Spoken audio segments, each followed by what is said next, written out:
นับสนุนโดยแอปวันดีคอนเทนต์จริตไทยเพื่อคนไทยดาวน์โหลดได้แล้ววันนี้ยาแคปซูลขมิ้นชันอุ้ยอันบรรเทาการท้องอืดท้องเฟ้อ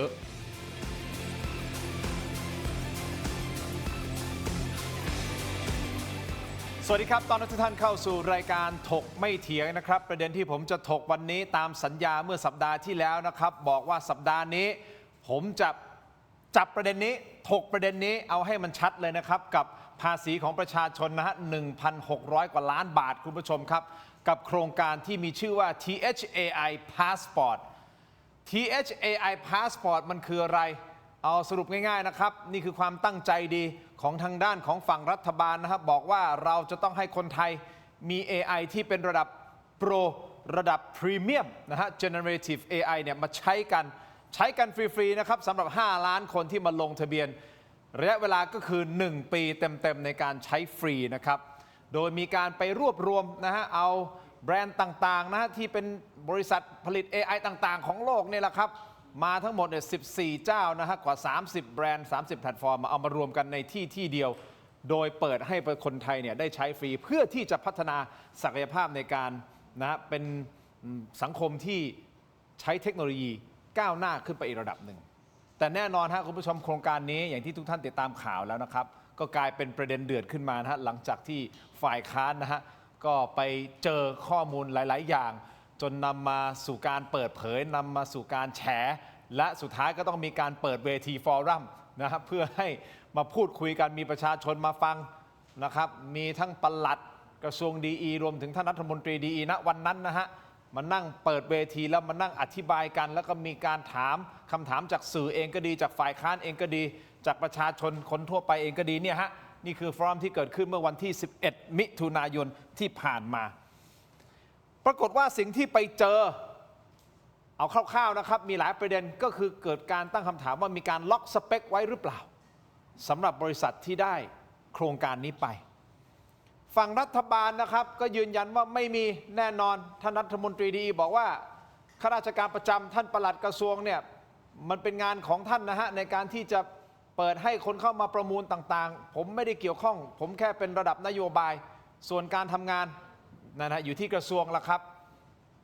ทุกขั้นตอนมันโปร่งใส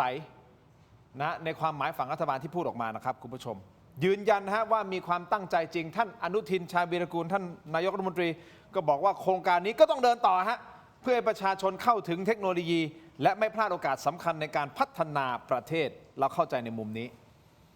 แต่อีกมุมหนึ่งคุณผู้ชมล่าสุดก็มีข้อมูลออกมาอีกนะฮะบอกว่าจริงๆแล้วเนี่ยโครงการเนี่ยบริษัทที่ได้ไปอ่ะเขาเตรียมงานตั้งแต่ก่อนที่จะมีการเปิด TOR ออกมาอีกซะด้วยซ้ำนั่นหมายความว่าอะไรฮะหมายความว่าสั่งงานวันนี้เสร็จตั้งแต่ก่อนงานมันออกมาเหรอ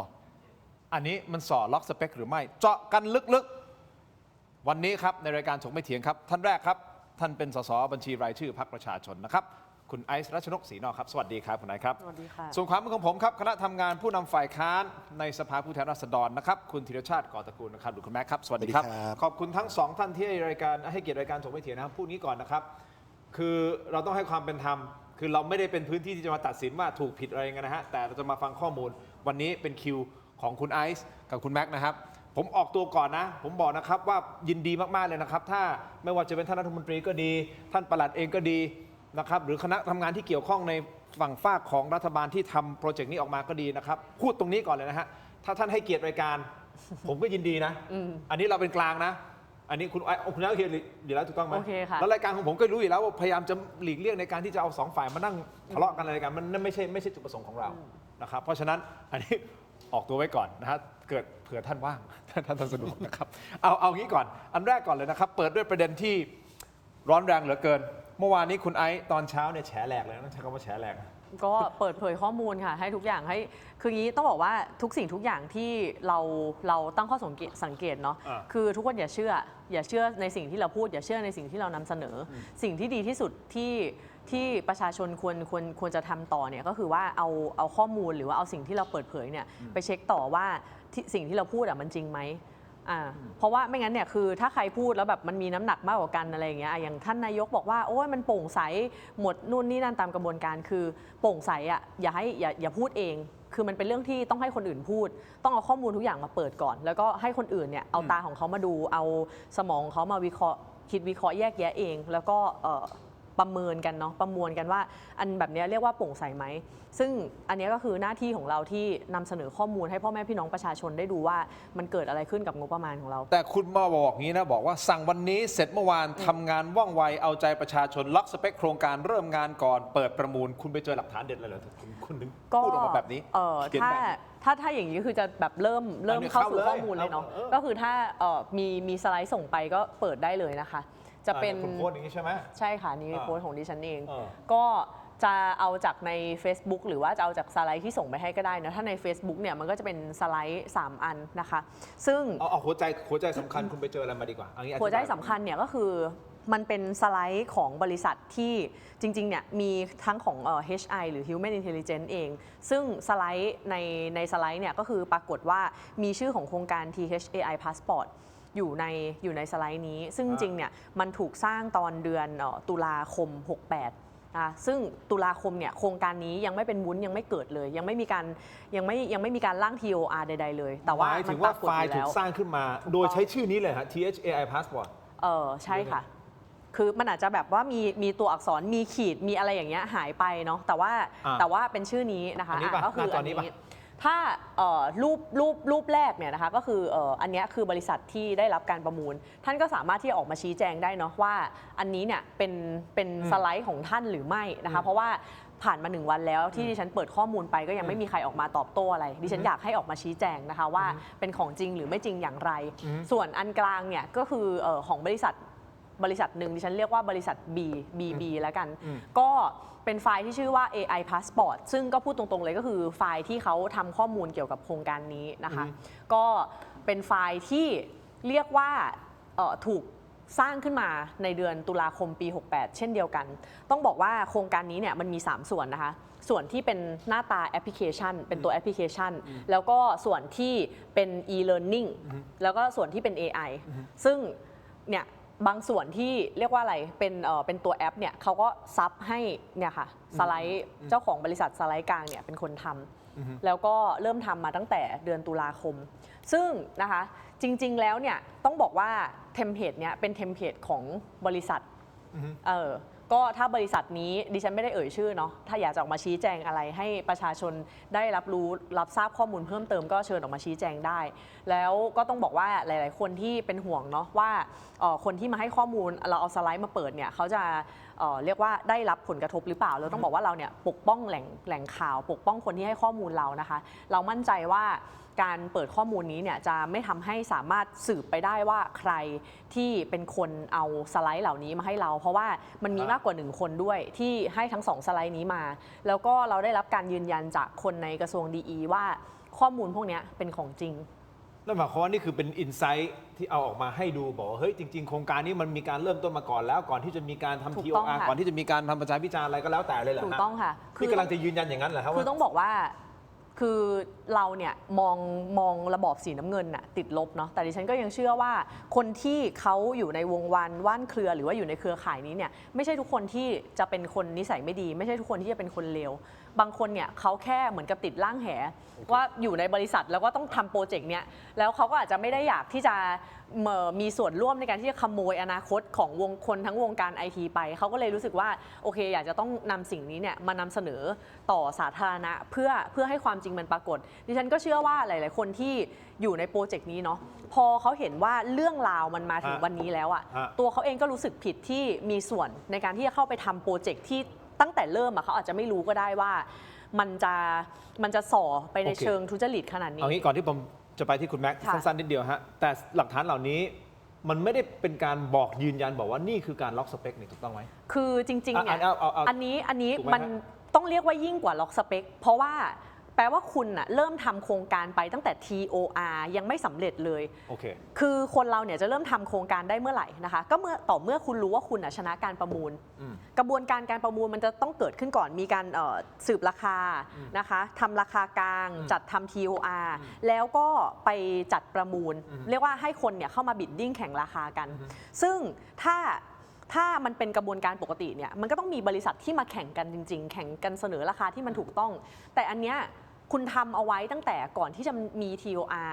คือมันไม่ได้เรียกว่าล็อกด้วยซ้ำคือถ้าสมมุติว่าในกรณีนี้นะคะคือมันเข้าข่ายว่าคือไม่ใช่แค่ว่าคุณล็อกสเปคด้วยซ้ำอ่ะอาจจะเป็นตัวเอกชนเองที่ทำ TOR มาแล้วก็ส่ง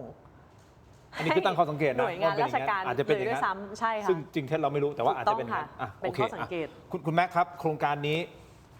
1,600 กว่าล้านบาทถูกต้องไหมครับอันเนี้ยจริงๆอ่ะน้องโซจูของผมเนี่ยก็ลงพื้นที่ไปเพื่อที่จะไปถามหลายๆคนนะประชาชนคนทั่วไปนะเพื่อที่จะถามความคิดเห็นเกี่ยวกับเรื่องของ AI เกี่ยวกับการใช้ต่างๆนะเดี๋ยวจะมีการเปิดภาพนะครับแต่คำถามก็คือว่ามันมีหลายคนที่อาจจะยังไม่เข้าใจนะตกลงโครงการนี้1,600 ล้านมันจะเป็นประโยชน์อะไรกับเราอะไรไงคุณแม็กสามารถที่จะอธิบายไปให้เขาเข้าใจง่ายๆได้ไหมครับว่ารัฐบาลเอาเงิน 1,600 ล้านบาทเนี่ยเอามาทำ AI แล้วมันคืออะไรกันแน่เผื่อให้คุณผู้ชมบางท่านที่เป็นตาสีตาสาหรือแบบแม้แต่ผมเองฮะตกลงมันคืออะไรอธิบายให้ผมเข้าใจคือในโลกเราตอนนี้เนี่ย AI มันเป็นคลื่นใหญ่มากที่จะมาเปลี่ยนงานทุกอย่างเลยครับก็คือตัวอย่างเช่นสมมุติคนทำสคริปต์รายการตอนนี้ถ้าเรามีตัวอย่างสคริปต์เยอะๆเราใส่เข้าไปใน AI บอกว่าขอสคริปต์สไตล์นี้แล้วพอมีเรื่องราวมาเนี่ยมันสามารถสร้างให้เราได้โดยที่ลดเวลาการทำงานของเราไปเยอะมากๆมันเป็นเครื่องมือที่มันจะช่วยเราใช่ครับในทุกสาขาอาชีพค่อนข้างเกือบทั้งหมดที่จำเป็นจะต้องเรียกว่าเป็นงานนั่งโต๊ะใช้เวลากับมันนานๆทำงานที่เหมือนเดิมมีแพทเทิร์นซ้ำๆพวกนี้จะทำงานได้ด้วย AI ง่ายมากเช่น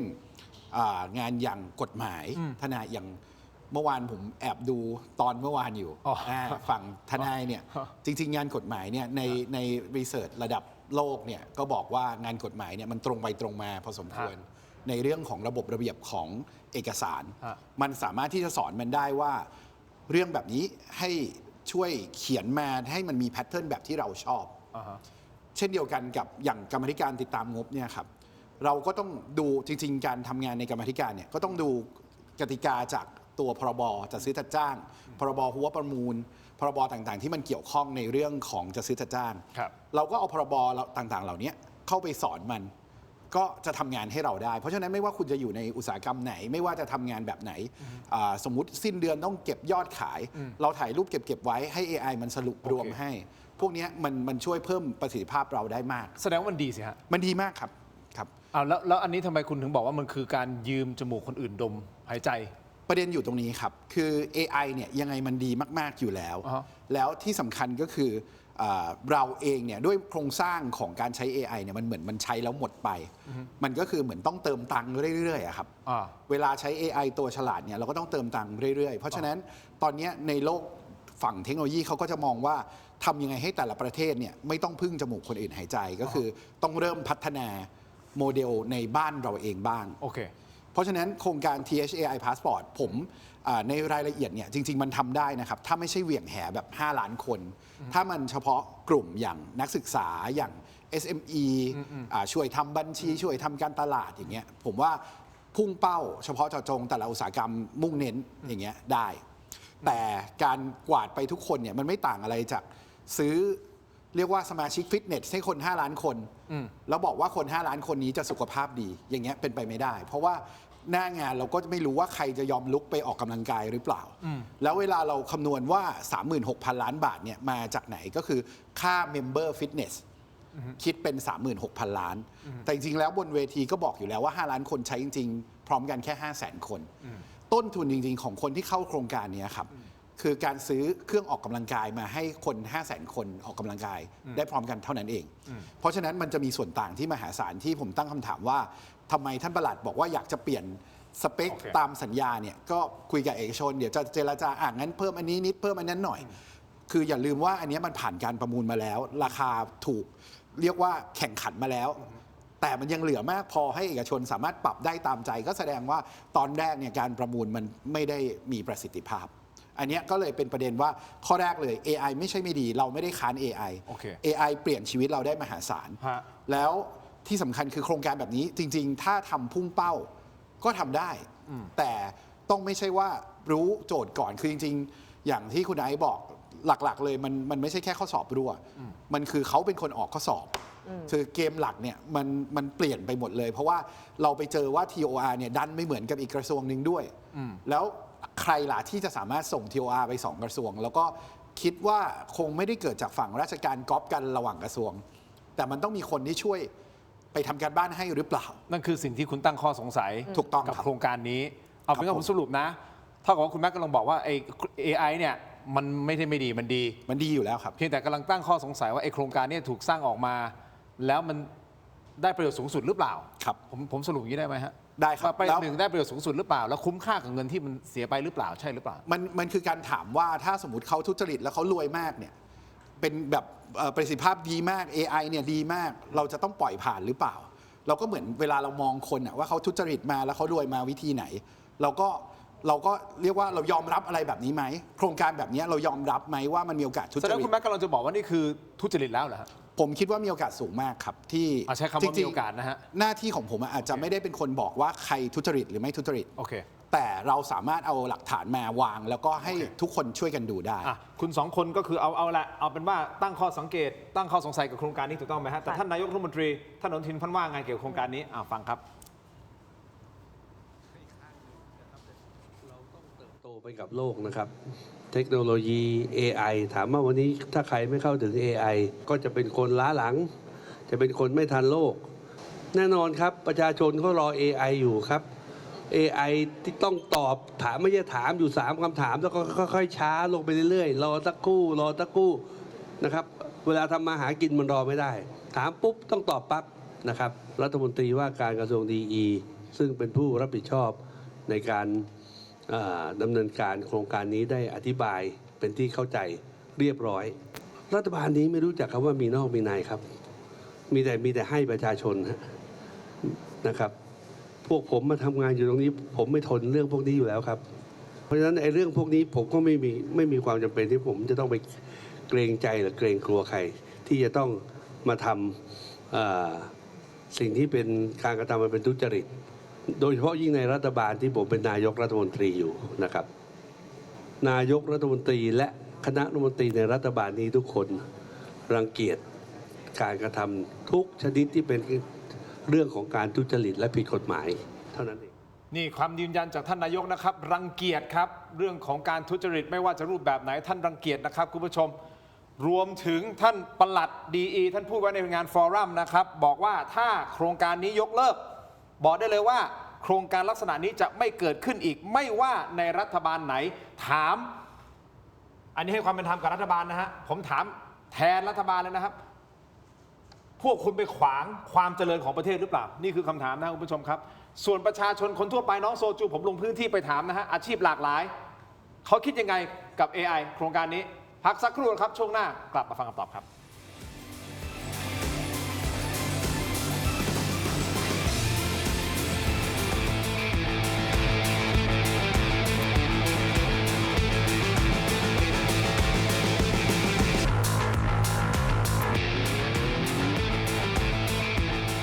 กลับมาต่อนะครับรายการถกไม่เถียงครับอยู่คุณแม็กซ์และกับคุณไอซ์รัชนกนะฮะพูดคุยกันต่อเลยนะครับท่านนายกรัฐมนตรีพูดอย่างนี้นะรังเกียจในเรื่องของทุจริตไม่ว่าจะรูปแบบไหนก็แล้วแต่นะท่านปลัดดีขออภัยท่านปลัดดีนะท่านก็พูดอย่างชัดเจนบอกเฮ้ยโครงการเนี่ยถ้ายกเลิกถ้าเลิกมันทำแสดงว่าโครงการลักษณะนี้ในอนาคตมันจะไม่เกิดขึ้นอีกเลยนะความหมายของท่านก็คือเอาพูดง่ายๆก็คือบอกว่าเฮ้ยโครงการมันเป็นโครงการดีนะถ้าคุณมาขวางแบบนี้ในอนาคตจะไม่มีใครกล้าทำโครงการแบบนี้มาอีกเลยประเทศก็จะอยู่กับที่คุณจะแสดงความคิดเห็นยังไงกับ2ประเด็น ก็ประเด็นแรกนะคะเวลาที่นายกพูดว่ารังเกียจคอร์รัปชันหรือว่าอยู่ฝั่งที่ต่อต้านทุจริตคอร์รัปชันเนี่ยดิฉันถามประชาชนทั้งประเทศว่าเชื่อไหมเวลาคุณอนุทินพูดถึงเรื่องทุจริตคอร์รัปชันเนี่ยท่านคิดว่าเขาอยู่ฝ่ายไหนอยู่ฝ่ายที่สนับสนุนหรือว่าฝ่ายตรงข้ามนะดิฉันชวนพ่อแม่พี่น้องประชาชนคิดเนาะก็คือตัดสินจากพฤติกรรมที่ผ่านมาได้นะคะเราไม่ชี้นำกันว่าท่านต้องเชื่อหรือไม่เชื่อเนาะแต่ว่าก็ถ้านะคะถ้าท่านนายกเนี่ยอยู่ฝั่งต่อต้านทุจริตคอร์รัปชันจริงๆเนี่ยดิฉันก็อยากจะให้ท่านนายกรัฐมนตรีเนี่ยได้ศึกษาข้อมูลก่อนเพราะว่าดิฉันจะเชื่อเหลือเกินว่าที่ท่านออกมาให้สัมภาษณ์แบบเนี้ยไม่มีข้อมูลอะไรอยู่ในหัวท่านเลยเกี่ยวกับโครงการนี้ ท่านรู้แค่ว่าคุณชัยชนกเนี่ยกำลังจะทำโครงการที่เกี่ยวกับ AI แต่ว่าท่านอาจจะไม่ได้ติดตามข่าวแล้วก็ไม่ได้มีใครรายงานให้ท่านเลยเพราะท่านรู้สึกว่าไม่ใช่เรื่องที่ท่านอาจจะต้องมารับรู้รับทราบท่านอาจจะไม่รู้เลยว่าเรื่องของการล็อกสเปคที่เราเปิดเอกสารไปแล้วปรากฏว่าไอ้การล็อกสเปคเนี้ยมันก็ไปเหมือนกับอีกโครงการหนึ่งของกระทรวงอวนะคะแล้วก็ท่านก็คงจะไม่ได้ดูสไลด์ของดิฉันที่ดิฉันเปิดไปเมื่อวานด้วยซ้ำดังนั้นท่านนายกนะคะอาจจะสละเวลาสัก15 นาทีลองอ่านข้อมูลที่โซเชียลมีเดียหรือว่าตอนนี้เนี่ยที่ฝ่ายค้านนำเสนอดูก่อนแล้วก็ตั้งสติค่ะอย่าเพิ่งพูดอะไรแบบไม่คิดออกมานะคะท่านลองอ่านข้อมูลหรือว่าให้คนทำสรุปเร็วๆให้ท่านฟังก็ได้แล้วท่านลองดูว่าถ้าได้รับข้อมูลแบบนี้แล้วเนี่ยนะคะท่านยังจะกล้าเดินหน้าต่อไหมมันส่อหลายอย่างนะคะโอเคคุณไอซ์บอกว่าล็อกสเปคหลายคำเนาะเอางี้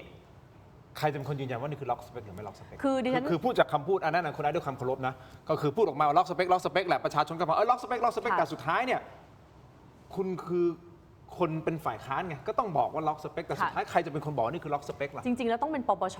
นะคะเป็นปปชที่จะต้องนำจริงๆเนี่ยเรื่องมันมาถึงขนาดนี้แล้วเนี่ยไม่ต้องให้ดิฉันไปยื่นก็ได้ถ้าท่านทำงานอย่างเชิงลุกเนี่ยจริงๆควรจะเอาเรื่องนี้ไปพิจารณาเลยแต่ว่าท่านจะรอก่อนก็ไม่เป็นไรนะคะเดี๋ยวยังไงเรายื่นแน่นอนแต่ดิฉันจะพูดอย่างนี้ว่า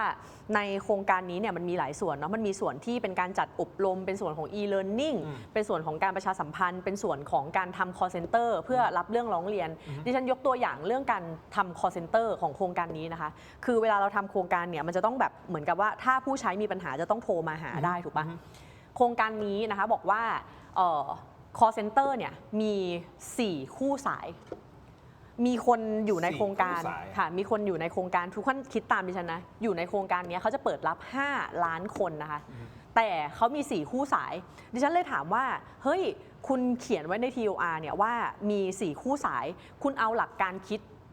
เรื่องการทำ call center เนี่ยคุณเอาหลักการแบบไหนในการที่จะประเมินว่ามันจะต้องมีกี่คู่สายเขาบอกว่าใช้หลักการทั่วไปในการที่จะทำ TOR ขึ้นมาก็อันนี้ก็คือเป็นหลักขั้นต่ำอันนี้อยู่ใน TOR ถูกต้องไหมใช่ค่ะทีมงานครับ TOR 4 คู่สายที่คุณไอซ์พูดถึงนะหาด้วยนะฮะ33 หน้าไปดูได้ค่ะอันนี้คือมีดิฉันก็เลยบอกว่าโอเค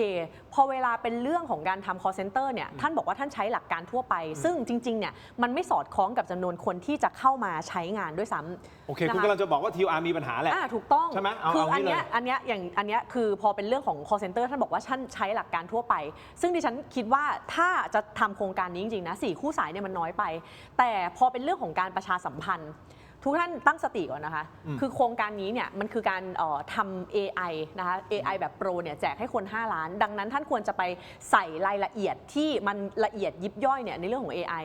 แต่สิ่งที่ท่านลงรายละเอียดแล้วก็ลึกมากเลยก็คือเรื่องของการประชาสัมพันธ์ที่ล็อกเอาไว้ถึง3 ชั้นว่าจะต้องมีจอบิลบอร์ดนะคะในกรุงเทพต่างจังหวัดเป็นจุดใหญ่400 จุดทั่วประเทศแล้วก็จะต้องมีจอในร้านสะดวกซื้อนะคะไม่ต่ำกว่า 1,500 สาขาไม่ต่ำกว่า 6,000 จอคือท่านปลัดบอกว่าเรื่องพวกนี้เป็นจุดเล็กๆอย่าไปใส่ใจแต่ดิฉันจะบอกว่าไอ้จุดเล็กๆพวกนี้เนี่ยแหละที่เป็นตัวตัดสินว่าใครจะได้โครงการดังนั้นที่ท่านปลัดพูดอ่ะมันเป็นการพูดที่แบบคือถ้าท่านปลัดพูดแบบนี้นะประเทศนี้ไม่มีคอร์รัปชันถ้าท่านปลัดพูดแบบนี้แล้วทุกคนเชื่อนะคะก็แปลว่าทุกคนต้องเชื่อด้วยว่าประเทศนี้ไม่มีคอร์รัปชันนะคะเพราะ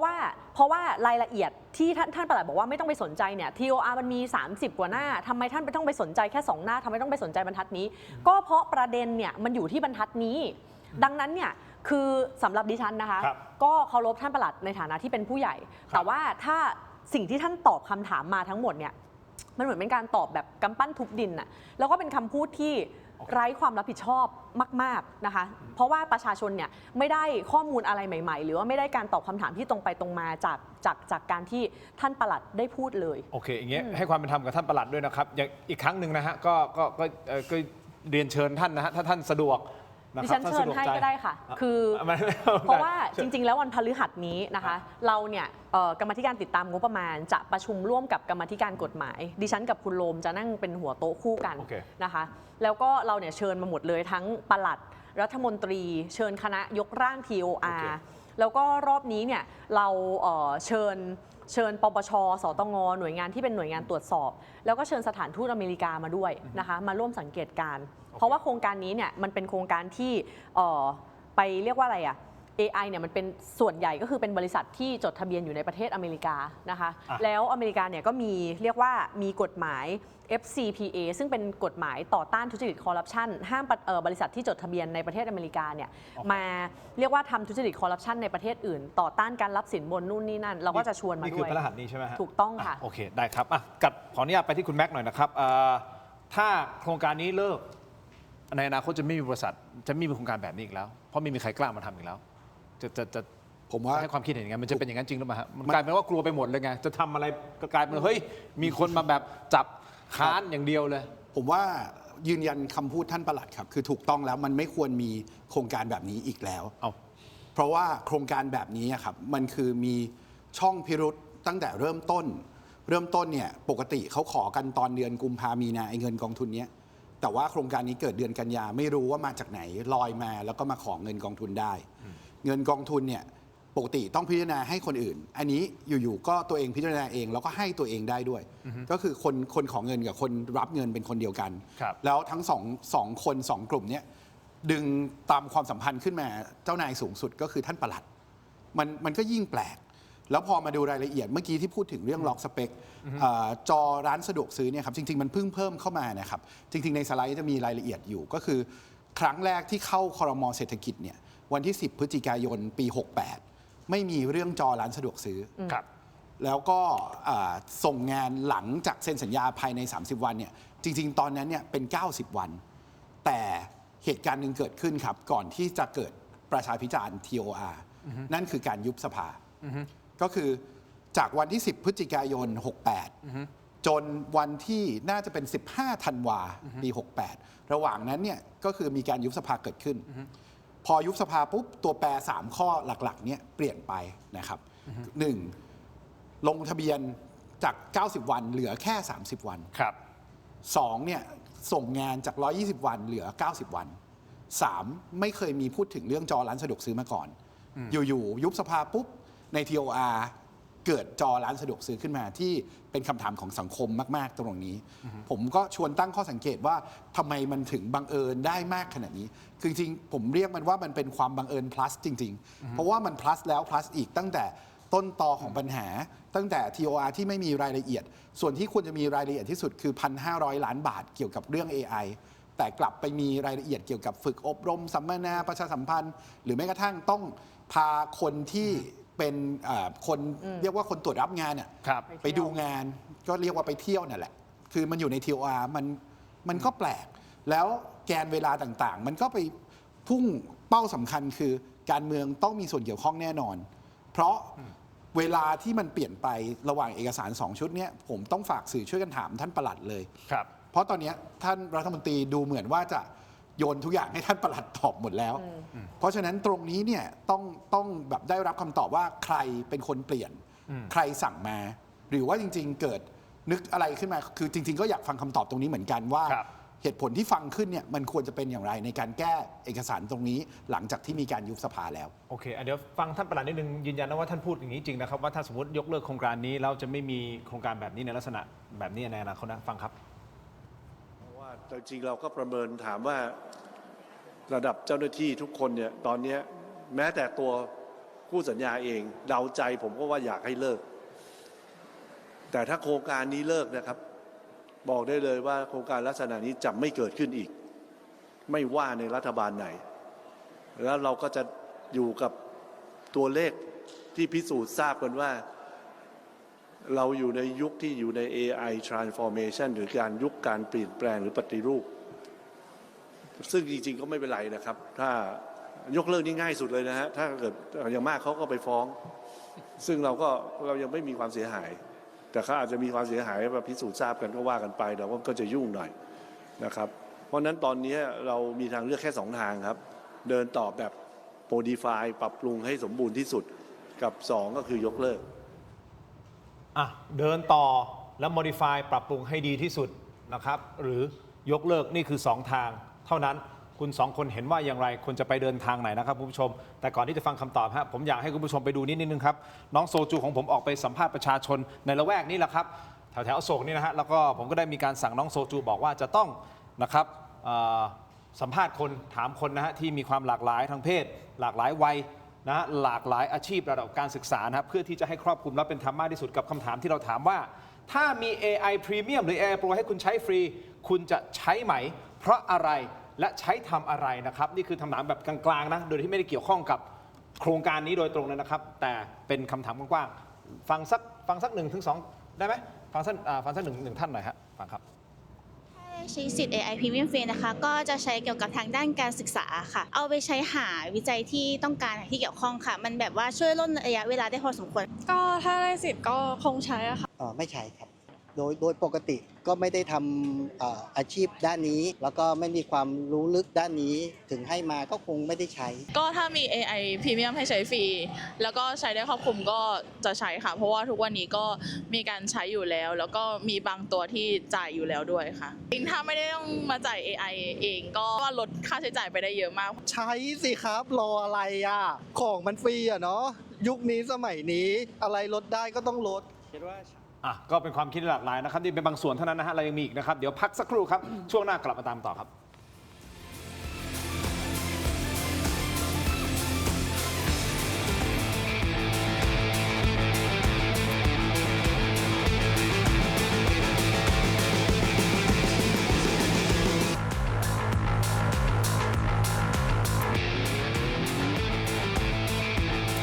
กลับมาคุยกันต่อนะครับคุณผู้ชมถกไม่เถียงยังอยู่กับคุณไอซ์รัชนกนะครับและคุณแม็ก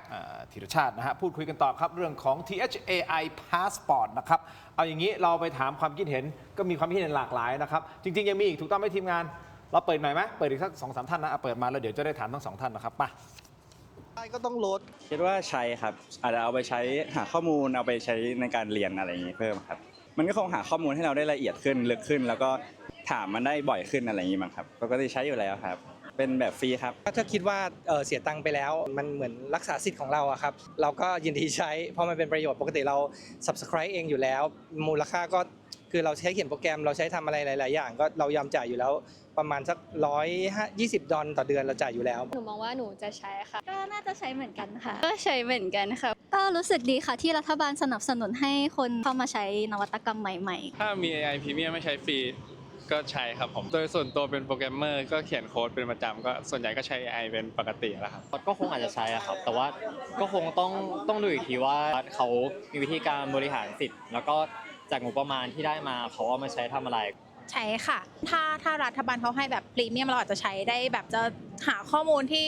ลึกได้มากขึ้นหรือเปล่าเวลาอาจจะแบบไปช่วยเราทำงานได้ดีขึ้นอะไรอย่างเงี้ยค่ะก็อาจจะเป็นประโยชน์ในการทำงานของเราได้ต้องย้ำกันนะฮะนี่คือบางส่วนเท่านั้นคุณไอซ์คุณแม็กถูกต้องไหมครับแต่ก็ฟังดูแล้วก็น่าจะไปในทิศทางของการถ้าให้ใช้ฟรีอ่ะก็คือใช้นะครับส่วนโครงการจะเป็นอะไรยังไงเป็นอีกประเด็นหนึ่งนะแต่ถ้ามีให้ใช้ฟรีเขาใช้ถ้าเป็นระดับพรีเมียมระดับโปรแล้วก็โซนนี้ก็นักศึกษาค่อนข้างเยอะนะครับแต่พยายามจะให้น้องโซจูเนี่ยไปสอบถามหลากหลายนะครับผมให้โจทย์ไปว่าต้องสัมภาษณ์ให้ได้สัก1,000 คนนะฮะแต่ไม่รู้มีกี่คนนะฮะเอาอย่างนี้พอฟังแบบนี้แล้วเนี่ยก็คือมันก็ถือว่าเป็นโครงการที่มันก็น่าไปเนี่ยฮะผมว่าอันนี้น่าดีใจเพราะว่าหลายท่านเนี่ยก็คือเห็นความสำคัญของ AI อยู่แล้วเพียงแต่ว่าเราต้องแยกประเด็นให้ชัดก่อนว่าเราไม่ได้มาบอกว่าห้ามใช้ AI คนไทยไม่ควรใช้ AI มันไม่ดีเรากำลังบอกว่าตอนนี้คนที่ทำโครงการเนี่ยเขาเอาเมื่อกี้ฟังคำพูดท่านปลัดอะครับคือเขาเอาประชาชนเป็นตัวประกันว่าคุณจะได้ใช้ AI นะถ้าโครงการนี้ผ่านทั้งที่มันมีข้อสงสัยว่าจะทุจริตเต็มไปหมดอันเนี้ยผมว่าน่าตกใจที่คนระดับปลัดกระทรวงเนี่ยพูดโดยไม่สนใจจริยธรรมพื้นฐานของการบริหารจัดการงาน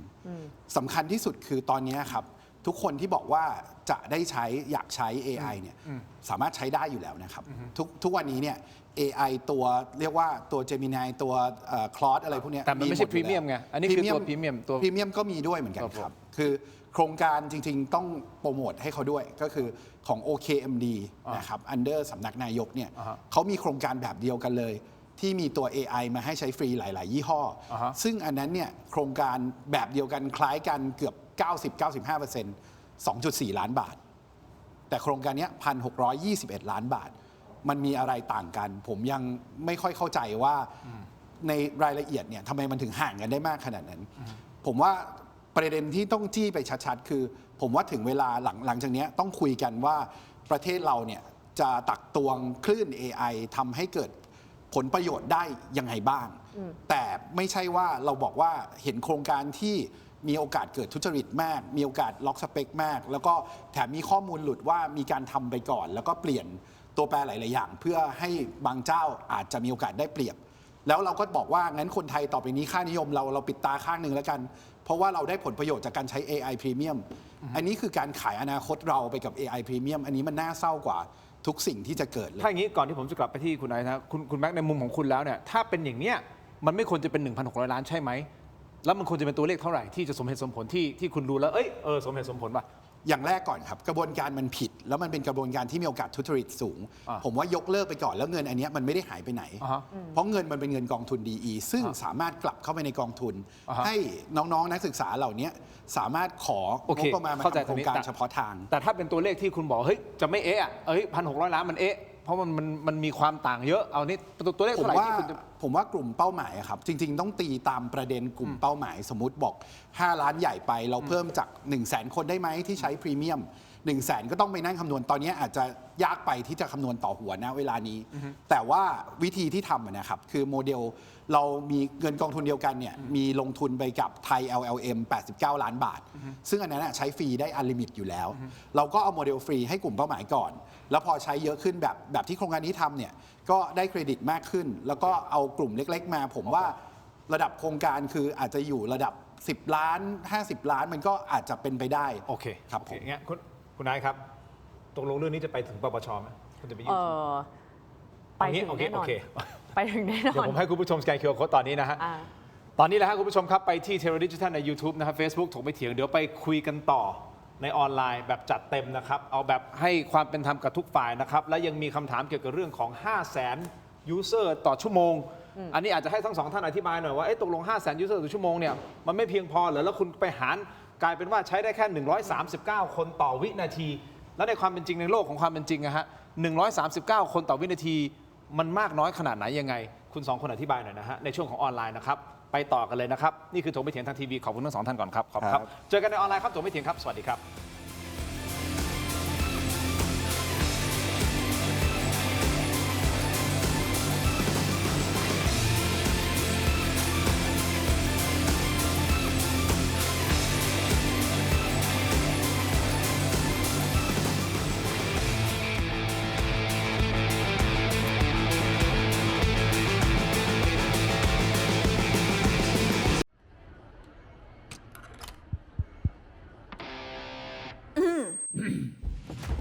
ไมบาซิน OTC รสส้มและรสมะนาว ยาอมบรรเทาอาการเจ็บคอช่วยระงับเชื้อในปากและลำคอจากเกรเตอร์ฟาร์มาตรวจอ่านคำเตือนในฉลากก่อนใช้ยากลับมาต่อนะครับถูกไม่ถึงในช่วงของออนไลน์ครับยังอยู่กันทั้ง2 ท่านนะครับคุณผู้ชมครับ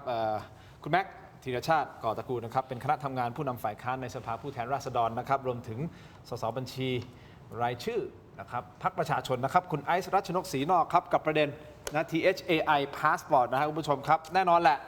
ตอนนี้มันก็เป็นประเด็นที่ถ้าใครสนใจเรื่องนี้ก็ร้อนแรงแล้วก็อยากจะทราบเหลือเกินว่าสรุปสุดท้ายสุดเนี่ยไอโครงการนี้มันจะไปต่อหรือไม่ไปต่ออย่างไรแต่เท่าที่ติดตามเนี่ยทางด้านของฝั่งของท่านปลัด ED นะDE ทำไม ED อยู่เรื่อยเนี่ยปลัด DE เนี่ยเขาก็พูดชัดเจนบอกมันมี2 ทางเลือกแหละ1ก็คือไปต่อแต่ modify รายละเอียดซึ่งก็ต้องไปคุยกับอะไรนะผู้ประกอบการคู่สัญญาว่าตกลงจะปรับ modify ได้มากน้อยแค่ไหนอย่างไรนั่นคือ1หรืออีกทางนึงคือเลิกไปเลยแล้วก็รอลุ้นเอาว่าทางด้านของเอกชนจะมาฟ้องทางด้านของรัฐหรือเปล่าอันนั้นก็เป็นอีกทางหนึ่งนะครับสุดท้ายสุดเนี่ยมันจะไปทางไหนทั้ง2 ท่านมองว่ามันควรจะไปยังไงคุณแม็กบอกว่ายกเลิกไปเลยครับผมชัดเจนว่ามันควรยกเลิกครับ modify รายละเอียดไม่ได้เหรอเพื่อที่จะให้มันสอดคล้องกับสิ่งที่กังวลเราดูจากหลายๆเรื่องก็ได้ครับว่าของบางอย่างเนี่ยถ้าสมมติว่าต้นตอมันมาแล้วมันผิดเนี่ยครับโอกาสที่มันจะเติบโตขึ้นไปแล้วแบบแตกกิ่งก้านแล้วมันจะผิดที่ผิดทางเนี่ยมันก็ยิ่งเลวร้ายเข้าไปใหญ่ถ้าเราเริ่มก้าวแรกผิดก็จริงๆแล้วตอนนี้เนี่ยเนื่องจากว่ายังไม่ได้มีการชำระเงินผมว่าแทนที่จะพยายามจะบุกฝ่าลุยไฟเนี่ยจริงๆก็ควรจะกลับมาตั้งสติแล้วดูว่าหลักฐานรอบด้านเนี่ยจริงๆแล้วถ้าถอดหมวกคนมีอำนาจออกก่อนแล้วเอาสามัญสำนึกดูว่าเรื่องแบบนี้มันเกิดขึ้นมันผิดปกติหรือไม่ผมว่าอันนี้มันไม่ใช่แค่โครงการนี้แต่ว่ามันเป็นการสร้างบรรทัดฐานว่าที่ท่านนายกพูดเลยครับว่ารัฐบาลนี้ไม่มีนอกมีในเนี่ยคนพูดอะไรเราอย่าไปฟังแต่เราดูจากการกระทำได้ว่าเขาจะทำแบบไหนอันนี้ผมว่าสำคัญที่สุด และถ้าเกิดสามารถที่จะอธิบายทุกอย่างใน TOR แบบทุกอย่างแบบชัดเจนได้อย่างโปร่งใสเขาก็ไปต่อแล้วคุณจะทำยังไง ก็เราถามมาตลอดเนาะเรื่องของ TOR เนี่ยแต่ไม่เคยมีใครตอบได้เลยไม่ว่าจะเป็นท่านปลัดหรือว่าท่านรัฐมนตรี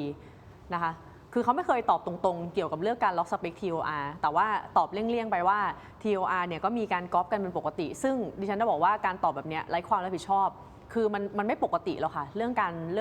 ล็อก TOR แบบเนี้ยโครงการที่เกี่ยวกับ AI แต่ว่าท่านต้องล็อกว่ามีจอทั่วประเทศโครงการที่เกี่ยวกับการแลกเปลี่ยนหน่วยกิตของมหาวิทยาลัยแต่ต้องมีจอประชาสัมพันธ์ทั่วประเทศคือดิฉันต้องถามสามัญสำนึกของพ่อแม่พี่น้องประชาชนทั่วประเทศแล้วกันว่าสิ่งที่ท่านปลัดพูดเนี่ยมันเชื่อได้จริงหรือเปล่าท่านเชื่อลงไหมนะคะต่อให้ท่านเชียร์พรรคภูมิใจไทยด้วยการตอบคำถามแบบนี้ท่านเชื่อได้จริงไหมและสิ่งที่ท่านปลัดพูดว่าโครงการแบบนี้มันจะไม่เกิดขึ้นอีกถ้ามันถูกพับเนี่ยดีเลยค่ะความหมายของท่านเนี่ยคือในรูปแบบไหนถ้าท่านบอกว่าโครงการนี้ถูกพับไปแล้วโครงการที่ทุจริตคอร์รัปชันล็อกสเปคจะไม่เกิดขึ้นอีกในประเทศนี้ดิฉันสนับสนุนแต่มันไม่เกี่ยวอะไรกับ AI ค่ะคือต่อให้โครงการนี้ถูกพับไปนะคะแล้วเรายืนยันว่าพรรคประชาชนเราเนี่ยข้อเสนอก็คือควรที่จะยกเลิกโครงการในเมื่อมันมีพิรุษหรือมันมีข้อสังเกตหรือดิฉันเรียกมันว่าหลักฐานด้วยซ้ำว่ามันชัดเจนขนาดนี้แล้วนะคะท่านพับไปเลยแล้วท่านสามารถที่จะตั้งงบประมาณมาทำใหม่ได้งบประมาณของกองทุน DE นะคะถ้าพับไป 1,600 ล้านเนี่ยเดี๋ยวสุดท้ายมันจะกลับเข้าไปคืนสู่กองทุนนั่นแหละถ้า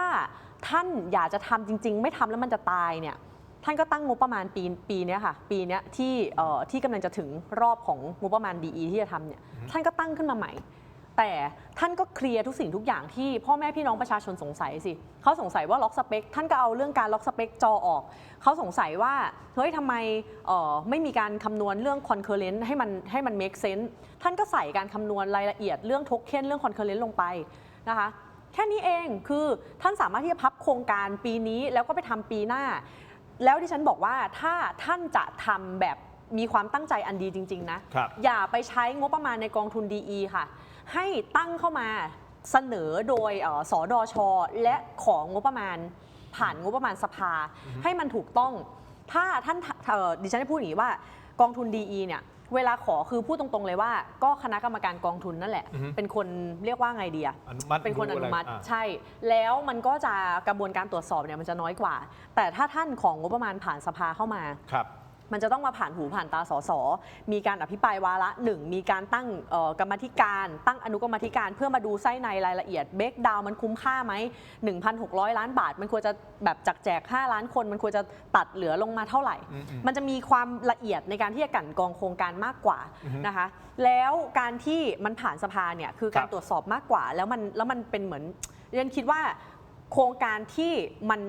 เรียกว่ามูลค่ามากขนาดนี้นะจริงๆแล้วโครงการ1,000 ล้านนะคะถ้าเป็นโครงการที่เป็นงบประมาณแผ่นดินเนี่ยต้องเข้าครม.เพื่อดูความเรียบร้อยก่อนแต่พอมันเป็นงบประมาณที่ท่านไปล้วงจากกองทุน DE เนี่ยคือมันไม่ต้องผ่านอะไรเลยอ่ะคือกระบวนการตรวจสอบมันน้อยกว่ากระบวนการที่ผ่านงบประมาณมากดังนั้นดิฉันยืนยันว่าท่านปลัดนะคะพูดไม่จริงท่านปลัดโกหกโครงการแบบนี้ถ้าพับวันนี้มันยังเกิดขึ้นได้อีกถ้าท่านอยากทำท่านก็ขอเข้ามาในงบประมาณปีหน้าแล้วเราก็มาพิจารณากันในสภาถ้าท่านคิดว่ามันดีจริงๆโอ้โหดีซะเหลือเกินเลิศเลอว่าโครงการนี้เนี่ยยังไงมันต้องทำถ้าไม่ทำเนี่ยประเทศไทยจะต้องตกขบวนแน่นอนพับค่ะพับรอบนี้แล้วไปเขียน TOR ใหม่มันคือสิ่งที่คุณไอซ์แล้วดิฉันเชื่อนะว่าคือต่อให้ท่านเขียน TOR มาใหม่เนาะเริ่มกระบวนการใหม่อ่ะมันก็บริษัทเดิมๆที่จะได้อยู่ดีหมายถึงว่าคือบริษัทที่ทำเกี่ยวกับเทคในประเทศนี้มันมีไม่ได้เยอะแล้วศักยภาพที่จะทำโครงการใหญ่อะมันมีไม่ได้เยอะถ้าประมูลแบบใสสะอาดก็มีโอกาสที่บริษัทเดิมเนี่ยจะได้โครงการด้วยซ้ำแล้วท่านก็ไม่ต้องโดนข้อคอรหาท่านปลัดไม่ต้องออกมานั่งตั้งไม่ต้องออกมาตอบคำถามหรือว่าท่านรัฐมนตรีก็ไม่ต้องมาแบบว่าถูกขึงพืชแบบนี้นะคะมันมีโอกาสที่เขาก็จะได้โครงการแต่คือทุกสิ่งทุกอย่างเนี่ยตั้งแต่การล็อกเรื่องจอมันจะชัดเจนกว่าจะโปร่งใสกว่าจะไร้ข้อคอรหาอย่างนี้ไร้ข้อสงสัยไร้คำถามไม่ได้บอกว่าโอ้โหโครงการนี้ห้ามทำถ้าท่านอยากทำจริงๆท่านเห็นว่ามันสำคัญท่านทำได้ค่ะแต่ท่านเคลียร์ทุกข้อคอรหาทุกข้อที่ถูกสงสัยที่ถูกตั้งข้อสังเกตสิ โอเค ถ้าสมมติว่าท่านมีความจริงใจในการที่จะแก้ไขจริงๆ นั่นหมายความว่าถ้าสมมติเขาเคลียร์ได้ทุกประเด็น อ่า ถ้าเคลียร์ได้ทุกประเด็นตอบคำถามแบบอย่างชัดเจนได้ทุกประเด็นที่มันเกิดขึ้นตอนนี้ ค่ะ คือจบใช่ไหมหรือยังไงผมอยากรู้เฉยว่าจะไปถึงขนาดไหน ถ้าสิ่งนี้นะคะมันคือการกระทำผิดอ่ะ อืม การกระทำผิดดิฉันคิดว่าเมื่อมีการลงทะเบียนเมื่อไหร่อ่ะ อือฮึ มันชัดเจนแล้วว่ามันครบองค์ประกอบครบกระบวนการ ซึ่งการลงทะเบียนจะเกิดขึ้นในเดือนกรกฎาคมนี้หรือเป ใช่ ล่า ค่ะ ใช่ไหมถ้าตาม ซึ่ง แผนงานของ จ เขา ริงๆเนี่ยที่เขามาชี้แจงในกรรมธิการติดตามงบครั้งแรกเนี่ยเขาบอกว่าจะลงทะเบียนวันที่ 5 ถึงวันที่ 10 มิถุนา อือฮึ ซึ่งเลยไปแล้วนะคะ อือฮึ แต่พอพวกเราเนี่ยเริ่มเอาประเด็นนี้นะคะทำให้มันเกิดเป็นประเด็นสังคมเนี่ย ครับ คือสิ่งที่เขาอยากให้เกิดก็คือว่าเมื่อไหร่ก็ตามที่โครงการนี้เนี่ยพ่อแม่พี่น้องประชาชนเลิกสนใจเลิกให้ความสำคัญเลิกมีคนตั้งคำถามเขาก็จะถูกลงทะเบียน จะได้ไม่ต้องถูกแรงต้านทางสังคม นั่นหมายความว่าถ้าลงทะเบียนเมื่อไหร่ คุณจะยื่นปปชที่คุณเคยพูดก่อนหน้านี้ ใช่ ถูกต้องไหม ค่ะ ว่าถ้า ใช่ ลงทะเบียนเมื่อไหร่จะยื่นปปช ใช่ ยังตั้งใจอย่างนั้นอยู่ ยังตั้งใจอยู่ เพราะมันสุดท้ายมันก็ต้องมีคนกลางในการที่จะมา ถูกต้อง ตัดสินแล้วว่าสุดท้ายนี่ ว่า คือ ใครผิดใคร ว่า ถูก ใช่ เราก็ต้องลงโทษด้วย เพราะอย่างโต๊ะเราก็ไม่ได้ตัดสินนะครับ ถูกต้อง เราก็ไม่รู้ว่าใครผิดใครถูกต้องไหมแม้แต่คุณไอซ์เองแค่ตั้งข้อสังเกตตั้งข้อสงสัยมันน่าสงสัยคุณแม็กเองก็ตั้งข้อสงสัยถูกต้องไหมฮะ ครับ ว่ามันส่อแววนะ อืม แต่สุดท้ายคนที่ตัดสินมันไม่ใช่เรา อืม ใช่ไหมเรามีหน้าที่ในการนำเสนอแล้วก็คุณผู้ชมตัดสินแล้วก็สุดท้ายกระบวนการของมันจะตัดสิน เพราะฉะนั้นย้ำอีกครั้งหนึ่งคือปปชนั่นคื คือ อจริงๆ แล้วเนี่ยทั้งปปชทั้งสตงสามารถที่จะเข้ามาตรวจสอบโครงการนี้ได้โดยที่ดิฉันเนี่ยไม่ต้องไปเสียเวลายื่นด้วยซ้ำนะคะ ในเมื่อหลักฐานเนี่ยมันเรียกว่ามันถูกนำเสนอในที่สาธารณะแล้วท่านจะหาอ่านจากไหนก็ได้อะ โอเค คือทุกสื่อก็นำเสนอหมด คือดิฉันก็งงเหมือนกันว่า ในเมื่อเรื่องมันชัดเจนขนาดนี้คือหน่วยงานตรวจสอบอะจะต้องการอะไรอีกนะคะท่านสามารถจะดำเนินการเชิงลุกเลยได้เลยด้วยซ้ำแต่มันก็ไม่มีสิ่งนั้นเกิดขึ้นในประเทศไทย คุณแม่ครับอีกประเด็นหนึ่งที่มีการตั้งข้อสงสัยแล้วก็มันก็คือเรื่องของคนที่ใช้งานพร้อม ๆ กันอะไร 139 คนต่อวินาที ครับ อธิบายให้เราคน ได้ ที่ ครับ โง่เทคอย่างผมเข้าใจหน่อยได้ไหมมันแปลว่าอะไรครับ ในเอกสารตัวสเปคที่ให้ไปประมูลกันนะครับเขาเขียนว่าคือเนื่องจากข้อสำคัญที่เมื่อกี้บอกก็คือมันไม่ใส่รายละเอียดเรื่องของ AI แต่ไปใส่รายละเอียดเรื่องของประชาสัมพันธ์เต็มไปหมด ใน TOR เนี่ยบอกว่า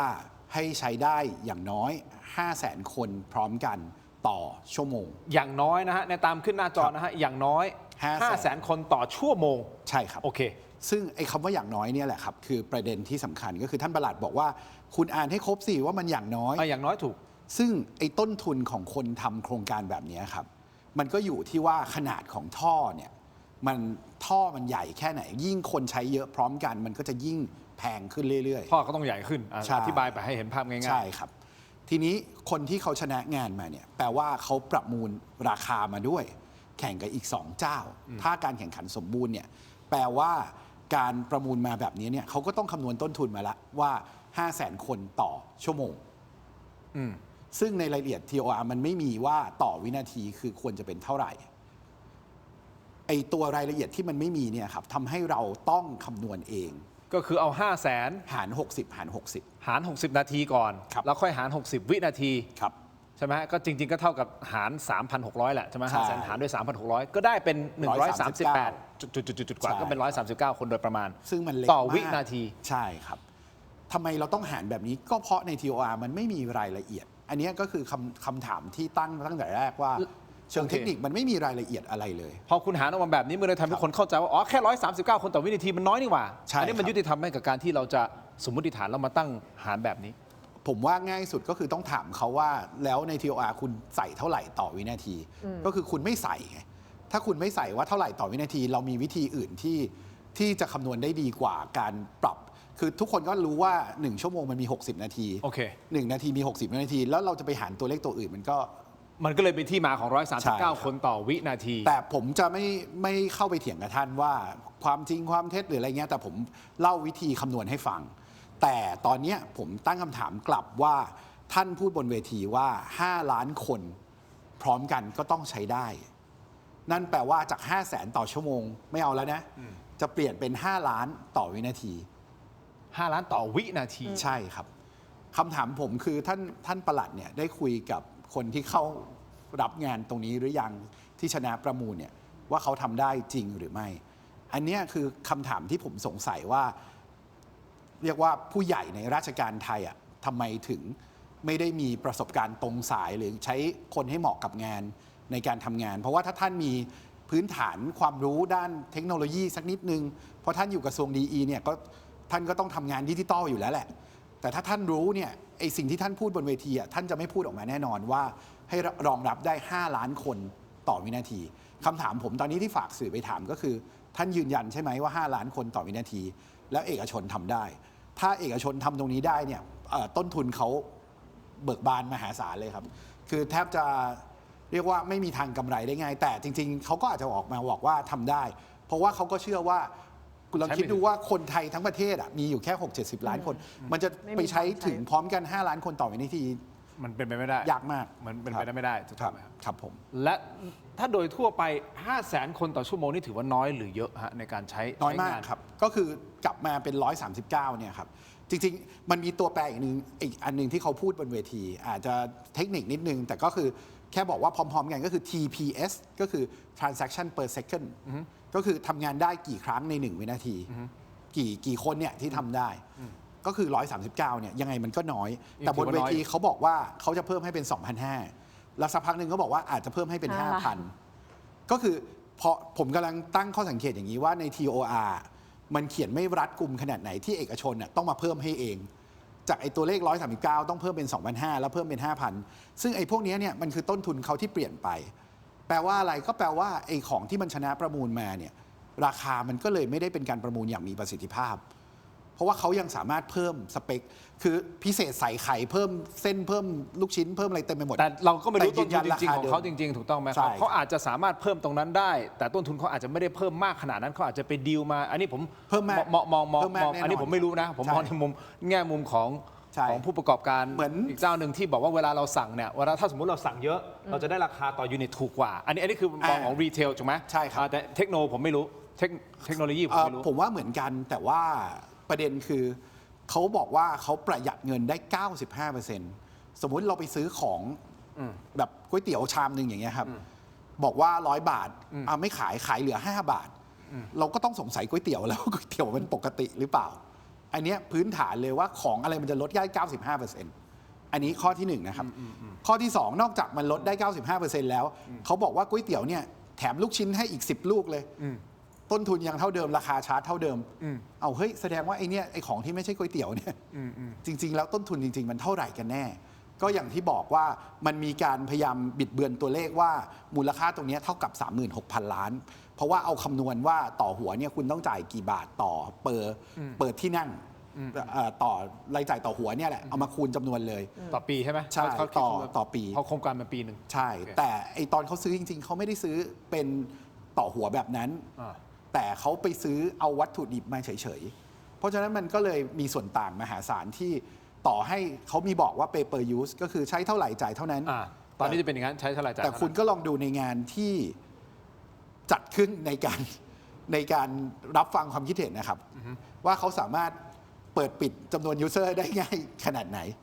ผมว่าคนใช้งานเนี่ยมันก็เพิ่มขึ้นลดลงตามที่เขาออกแบบได้ผมว่าอันนี้มันก็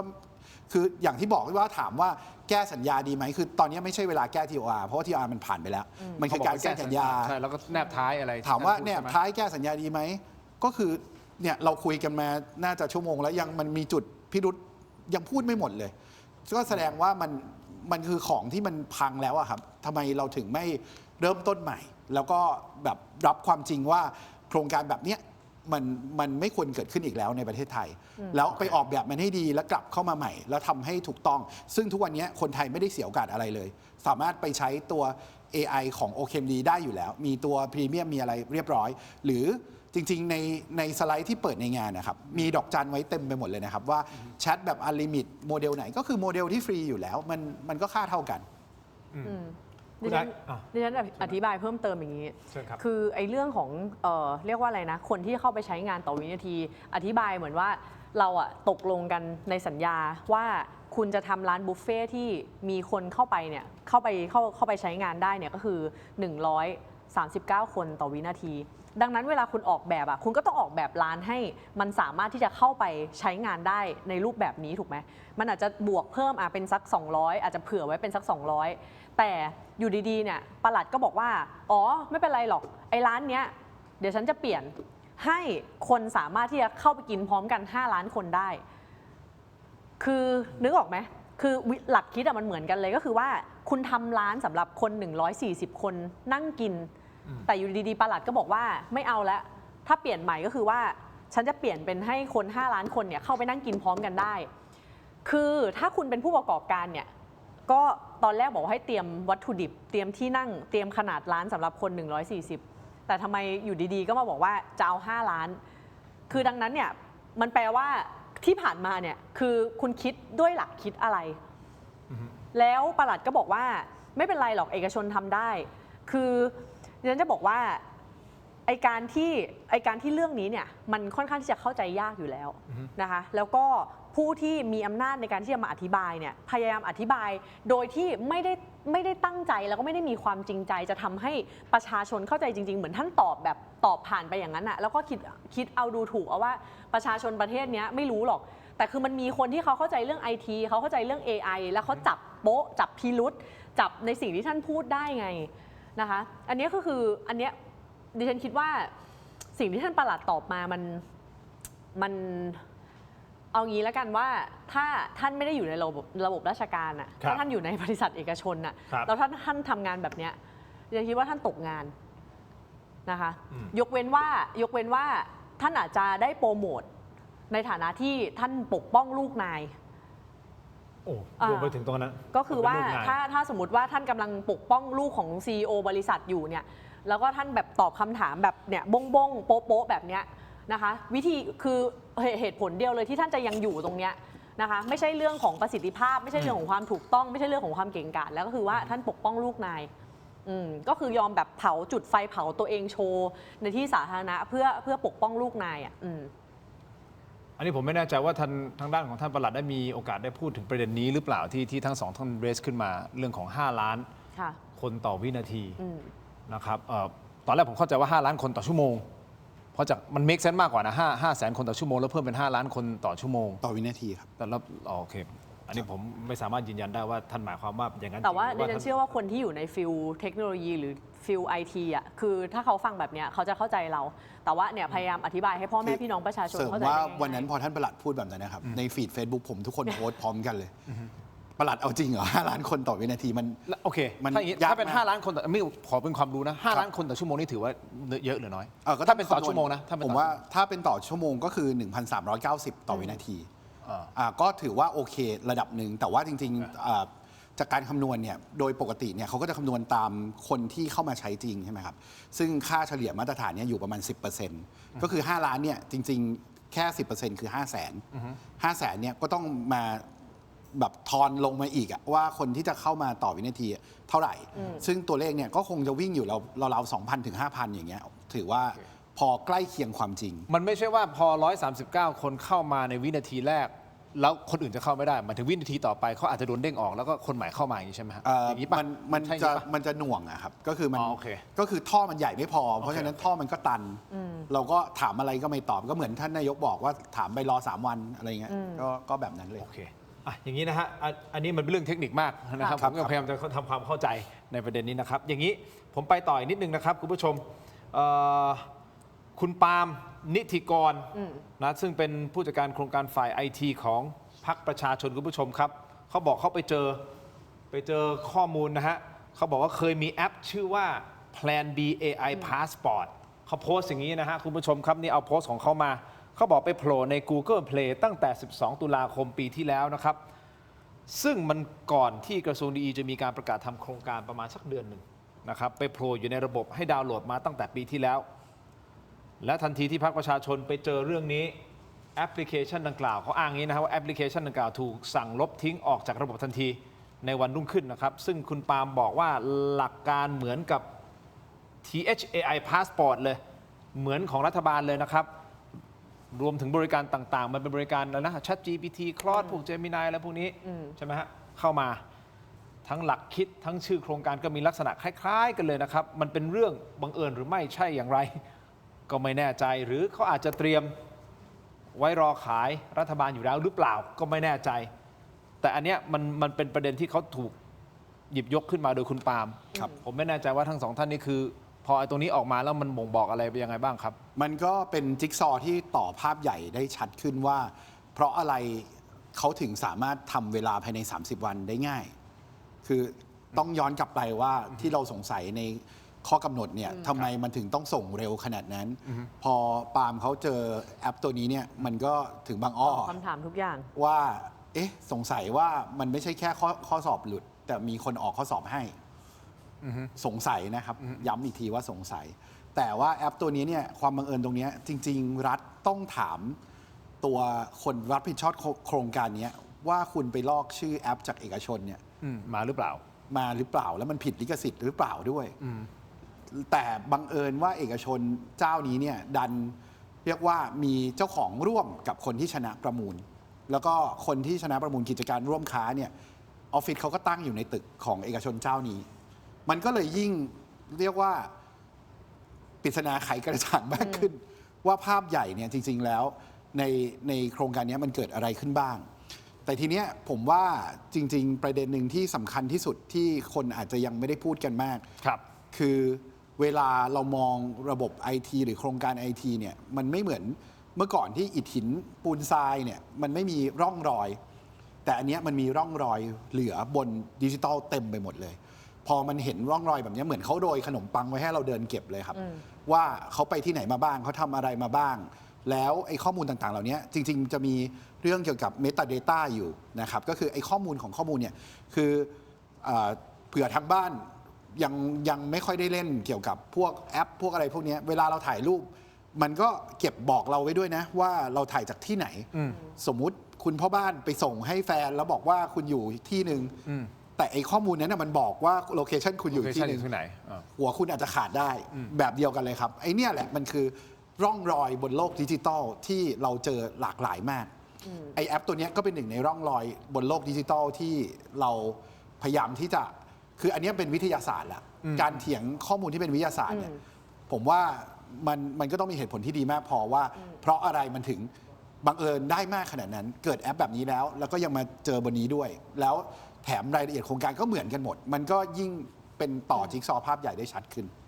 ก็คือกำลังจะบอกว่ามันอาจจะมีความเกี่ยวข้องกันหรือเปล่าระหว่างไอแอปที่มันเคยมีอยู่แล้วก็ถูกลบไปชื่อก็คล้ายเคียงกันใกล้เคียงกันคือเส้นของคนเราจะเชื่อว่ามันบังเอิญได้ถึงจุดไหนอันนั้นแหละครับที่เป็นคำถามสำคัญสำหรับทุกคนตอนนี้ก็คือสำหรับใครที่มาตอนนี้เนาะเราก็คิดว่าพวกเราเนี่ยกำลังคุยเรื่องอะไรกันอยู่เรากำลังคุยกันถึงเรื่องที่รัฐบาลกำลังจะแจก AI Pro ให้กับคน5 ล้านคนใช่ไหมคะแล้วก็เราเนี่ยตั้งข้อสังเกตดิฉันไล่ให้ข้อแรกเลยคือเราตั้งข้อสังเกตว่ามันมีการล็อกสเปคล็อกสเปคใน TOR นะคะเป็นการล็อกบริษัทที่มีจอทั่วประเทศเนี่ยให้ได้โครงการท่านก็อ้างนู่นอ้างนี่ไปแต่ปรากฏว่าข้อ2เราไปเจอว่ามีการเขียน TOR ในลักษณะนี้ในกระทรวงที่ในช่วงเวลานั้นเนี่ยนะคะพรรคภูมิใจไทยมีอำนาจเหมือนกันก็คือเป็นกระทรวงอวในยุคของท่านสุภมาศนะคะเป็นการเหมือนกับก๊อปปี้แล้วก็วาง TOR นั้นเลยซึ่งอันนี้ไม่ใช่หลักการทั่วไปในการเขียน TOR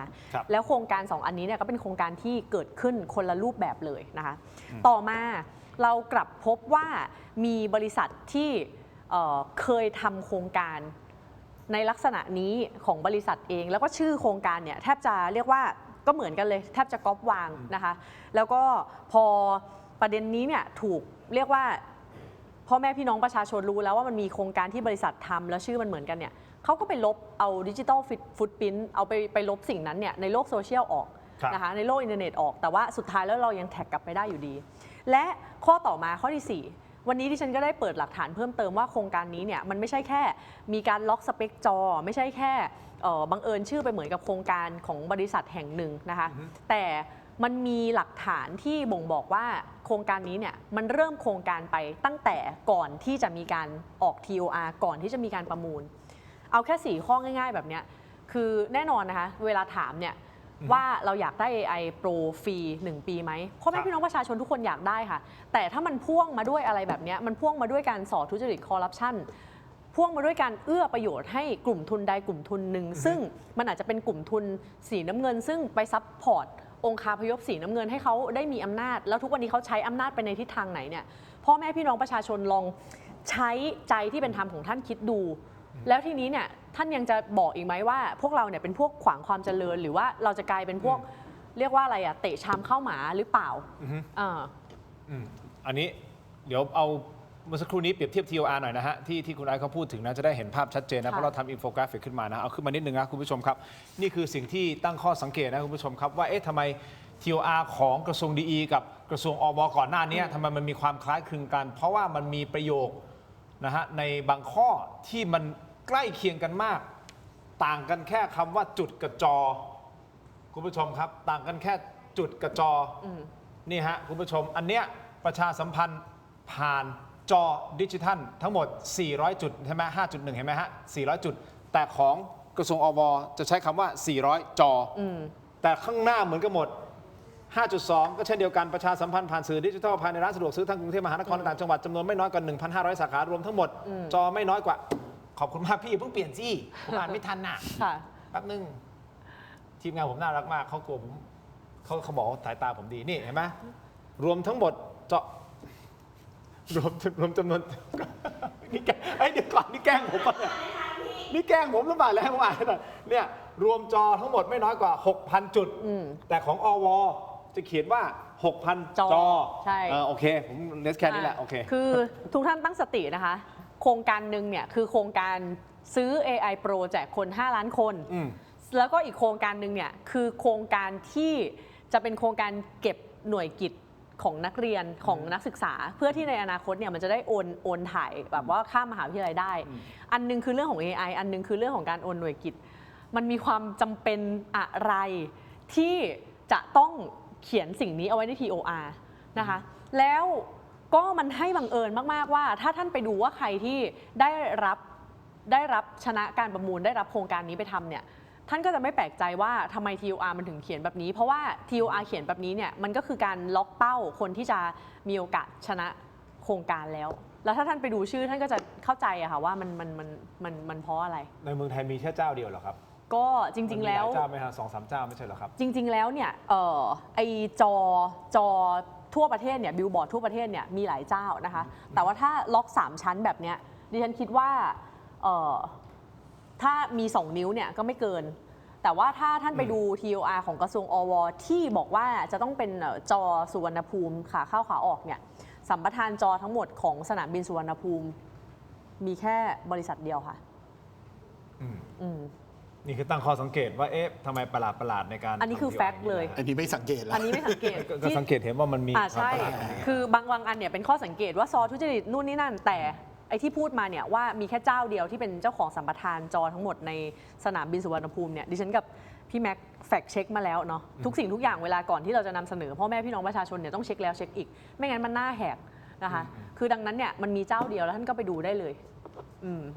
นั่นคือข้อสังเกตที่ถูกตั้งมาคุณผู้ชมครับส่วนไอ้ Meta Data นะฮะคุณผู้ชมทีมงานเราขึ้นมานิดนึงเพื่ออธิบายเพิ่มเติมว่า Meta Data มันคืออะไรขึ้นมาฮะแล้วคราวนี้ให้ผมอ่านให้เร็วใช่ไหมหรือยังไงเปลี่ยนMeta Data คืออะไรครับคุณผู้ชมคือข้อมูลที่อธิบายข้อมูลอีกทีหนึ่งหรือข้อมูลเกี่ยวกับข้อมูลฮะ Data about Data หน้าที่ของ Meta Data ช่วยบอกว่าข้อมูลนั้นคืออะไรถูกสร้างขึ้นเมื่อไหร่ใครเป็นเจ้าของอยู่ที่ไหนตัวอย่างครับเมื่อเราถ่ายรูปภาพจะมี Meta Data เช่นวันที่แล้วเวลาที่ถ่ายรุ่นโทรศัพท์ที่ใช้ค่ากล้อง ISO รูรับแสงความเร็วชัตเตอร์พิกัด GPS ที่ถ่ายรูปมันจะถูกบันทึกเอาไว้ทุกอย่างบันทึกหมดครับก็คืออันนี้เป็นตัวอย่างที่ดีมากผมว่าเนี่ยพอเคส THAI Passport ดังแล้ว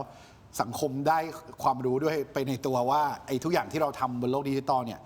มันตรวจกลับมาได้เยอะมากอย่างของที่เราเจอเนี่ยตัวสไลด์เนี่ยครับมันรู้กระทั่งว่าเขาอะสร้างไฟล์นั้นวันที่เท่าไหร่เมื่อไหร่แล้วไฟล์นั้นอาจจะเป็นเทมเพลตหลักอาจจะสร้างก่อนแล้วถูกก๊อปมาเพื่อทำอีกอันนึงก็เป็นไปได้อาจจะไม่ใช่โครงการนี้ก็ได้แต่ว่าพอไปดูในรายละเอียดในเนื้อหาของหน้าเนี่ยยังไงมันก็ก่อนวันที่มีคนชนะประมูลอยู่ดีหรือว่าก่อนประชาพิจารณ์อะไรพวกนี้นะครับที่สำคัญคือไอ้ตัวรายละเอียดตรงนี้ครับไอ้ตัวข้อมูลเนี่ยมันมีชื่อคนชื่อนามสกุลคนที่ปกติเนี่ยเวลาคุณใช้คอมพิวเตอร์ของบริษัทเนี่ยมันก็ต้องตั้งชื่อเครื่องแล้วก็ล็อกอินของระบบบริษัทว่าอันเนี้ยเข้า directory ใครเป็นคนล็อกอินก็รู้ชื่อนามสกุลเราก็ลึกไปกว่านั้นอีกทีมดิจิทัลของเราเนี่ยครับก็ไปดูว่าชื่อนามสกุลนั้นจริงๆมีมากกว่า1ชื่อเพราะว่าในรายละเอียดของไฟล์ที่ได้มาเนี่ย มีคณะทำงานเลยครับว่าใครทำรับผิดชอบอะไรวันที่เท่าไหร่เขาก็ไปไล่ดูในลิงก์อินเลยว่าแต่ละคนทำงานอยู่ที่นั่นจริงไหมแล้วก็ยังไม่รวมกับว่ามีโคเทชันที่มีการเรียกว่าซับงานต่อเนี่ยไปให้อีกส่วนหนึ่งเกี่ยวกับพวก e-learning ก็วันที่ก็จริงๆทุกวันที่เนี่ยคือยังไงก็ทำทัน เพราะว่าวันที่ของเอกสารทุกอันเนี่ยมันเกิดก่อนที่การประมูลจะจบลง งั้นผมอธิบายสรุปง่ายๆได้ไหมฮะคุณกำลังจะบอกว่ามันมีการเตรียมการมาก่อนแล้วถูกต้องไหมฮะก่อนที่จะมี TOR ออกมาซะด้วยซ้ำครับใช่ไหมฮะผมสรุปนี้ได้ไหม ครับ สิ่งที่ทางด้านของฝ่ายค้านพรรค ใช่ค่ะ ประชาชนกำลังจะบอก ครับผม ว่าเตรียมชงงานมาละปึ้งพอวันงานปั๊บไปได้เลย ครับ มันถึงใช้ระยะเวลาจาก 90 วันแทนที่จะเป็น 90 วันลดลงมา 30 วันได้ เพราะว่างานมันถูก pre-production มาแล้วอย่างนี้ใช่ไหม ถูกต้อง ผมอธิบายแบบง่ายๆเอาทั้งหมดทั้งมวลอ่ะซึ่งไอสิ่งที่ผมสรุปอย่างเงี้ยมันถูกแบ็กอัพด้วยข้อมูลต่างๆ ที่คุณกำลังจะโชว์และเปิดเผยให้กับสาธารณชนได้รับทราบ ใช่ครับ และไอสิ่งเหล่านี้แหละจะต้องการคำตอบจากฝั่งของรัฐบาลว่าเขาจะตอบอย่างไร ครับผม กับข้อมูลเหล่านี้ว่าตกลงมันเข้าข่าย 1. ล็อกสเปคหรือไม่ 2. ทุจริตหรือไม่ถูกต้องไหมฮะ ใช่ค่ะ จริงๆคุณชัยชนกเพิ่งให้สัมภาษณ์บอกว่าถ้าจะยกเลิกเนี่ยก็คือต้องผิดกฎหมายก็คือเส้นว่าโครงการนี้มีการทุจริตนั่นแหละจริง ๆ แล้วก็คือถ้าผมก็คือตั้งคำถามเลยว่าถ้าท่านเห็นข้อมูลชุดใหม่นี้ท่านจะเริ่มคิดว่าเส้นของท่านเนี่ยมันอยู่ตรงไหน การทุจริตกับไม่ทุจริตท่านจะมีความต้านทานต่อไอ้ความข้อเท็จจริงอย่างเนี้ยว่าท่านจะยังยอมรับว่าอันเนี้ยมันปกติอยู่หรือไม่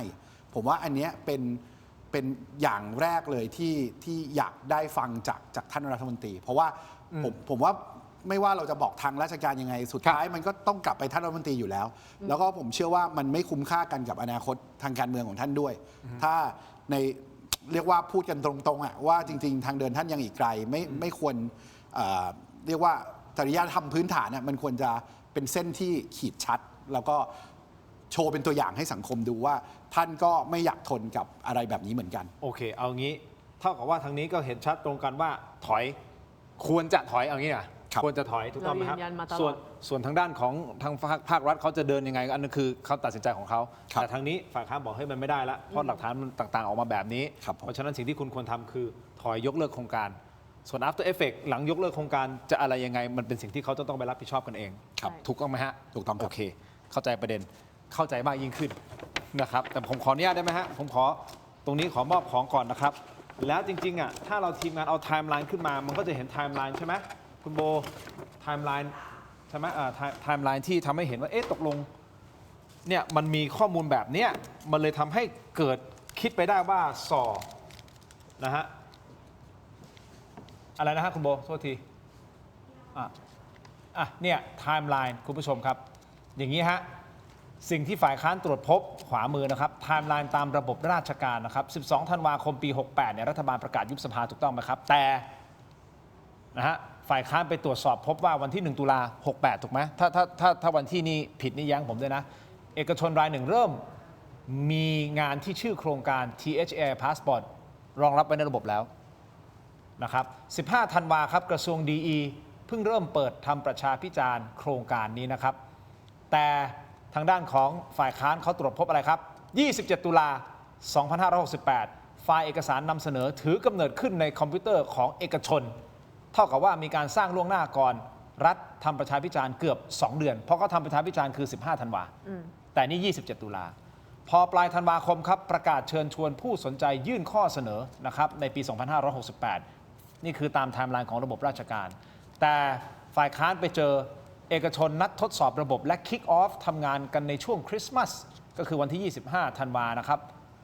ทั้งที่รัฐยังไม่ประกาศผลประมูลเลยนี่คือหลักฐานที่ไปเจอข้อมูลที่เจอถูกต้องไหมประมาณนี้ไทม์ไลน์นิดนึงว่า1 ตุลาเนี่ยไอการที่มีแอปที่เราเจอเนี่ยครับจริงๆมันคือ last update ของแอปคือแอปมันมีก่อนหน้านั้นแล้วก่อนหน้า1 ตุลาอีกเหรอฮะใช่ครับก่อนนานแน่ๆครับแต่ว่าแอปตัวนั้นถูกอัปเดตล่าสุดผมไม่แน่ใจ1 ตุลาหรือเปล่าแต่ว่าช่วงเดือนตุลาเนี่ยแหละครับคือมันไม่ใช่ว่าแบบวันนั้นเกิดมีแต่ว่ามันเกิดมาก่อนแล้วแล้วก็น่าจะนานพอสมควรด้วยแล้วก็27 ตุลาก็ต้องให้ความเป็นธรรมว่า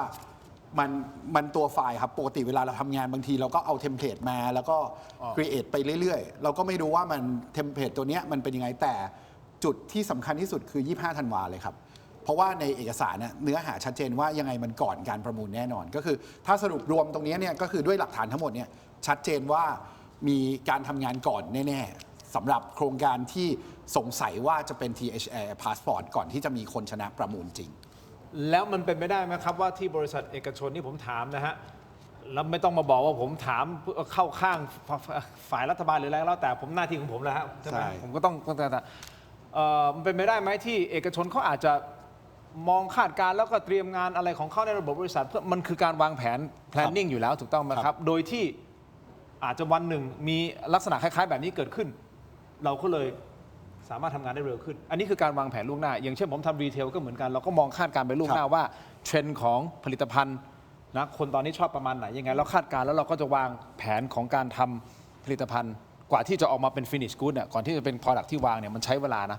เราจะมองแผนมันเป็นอย่างนั้นได้หรือเปล่ามีโอกาสหรือเปล่ายังไม่ต้องตอบนะเพราะผมขออนุญาตมอบของก่อนนะครับ ขออนุญาตนะครับคุณผู้ชมครับนี่นะฮะคือผลิตภัณฑ์ไมบาซินนะครับเม็ดอมซิงค์พลัสจากไมบาซินนี่นะฮะจากเกรดฟาร์มาครับมี3สูตรที่มีคุณประโยชน์จากวิตามินหลากหลายชนิดครับเม็ดอมซิงค์พลัสวิตามินซีและโคคิวเทนกลิ่นองุ่นมะนาวเม็ดอมซิงค์พลัสลูทีนและบิลเบอรี่กลิ่นแบล็คเคอร์เรนต์เม็ดอมซิงค์พลัสเบต้ากลูแคนกลิ่นสตรอเบอรี่นะครับซิงค์มีส่วนช่วยในการทำหน้าที่ของระบบภูมิคุ้มกันและกระบวนการต่อต้านอนุมูลอิสระถ้าเจ็บคอไอหรืออยากเสริมภูมิคุ้มกันนะครับเลือกไมบาซินจากเกรดฟาร์มาหาซื้อได้ที่ร้านสะดวกซื้อซุปเปอร์มาร์เก็ตและร้านขายยาทั่วประเทศไมบาซินจากเกรดฟาร์มาก้าวสู่60 ปีอย่างมั่นคงและยั่งยืนนะครับขอบคุณมากๆครับไมบาซินที่อยู่เคียงข้างถกไม่เถียงนะครับขอบคุณมากๆเลยนะครับต่อกันที่ยาดมสมุนไพรตรามังกรทองนี่นะครับจากอุ้ยอันโอสถนะขออนุญาตมอบให้นะครับ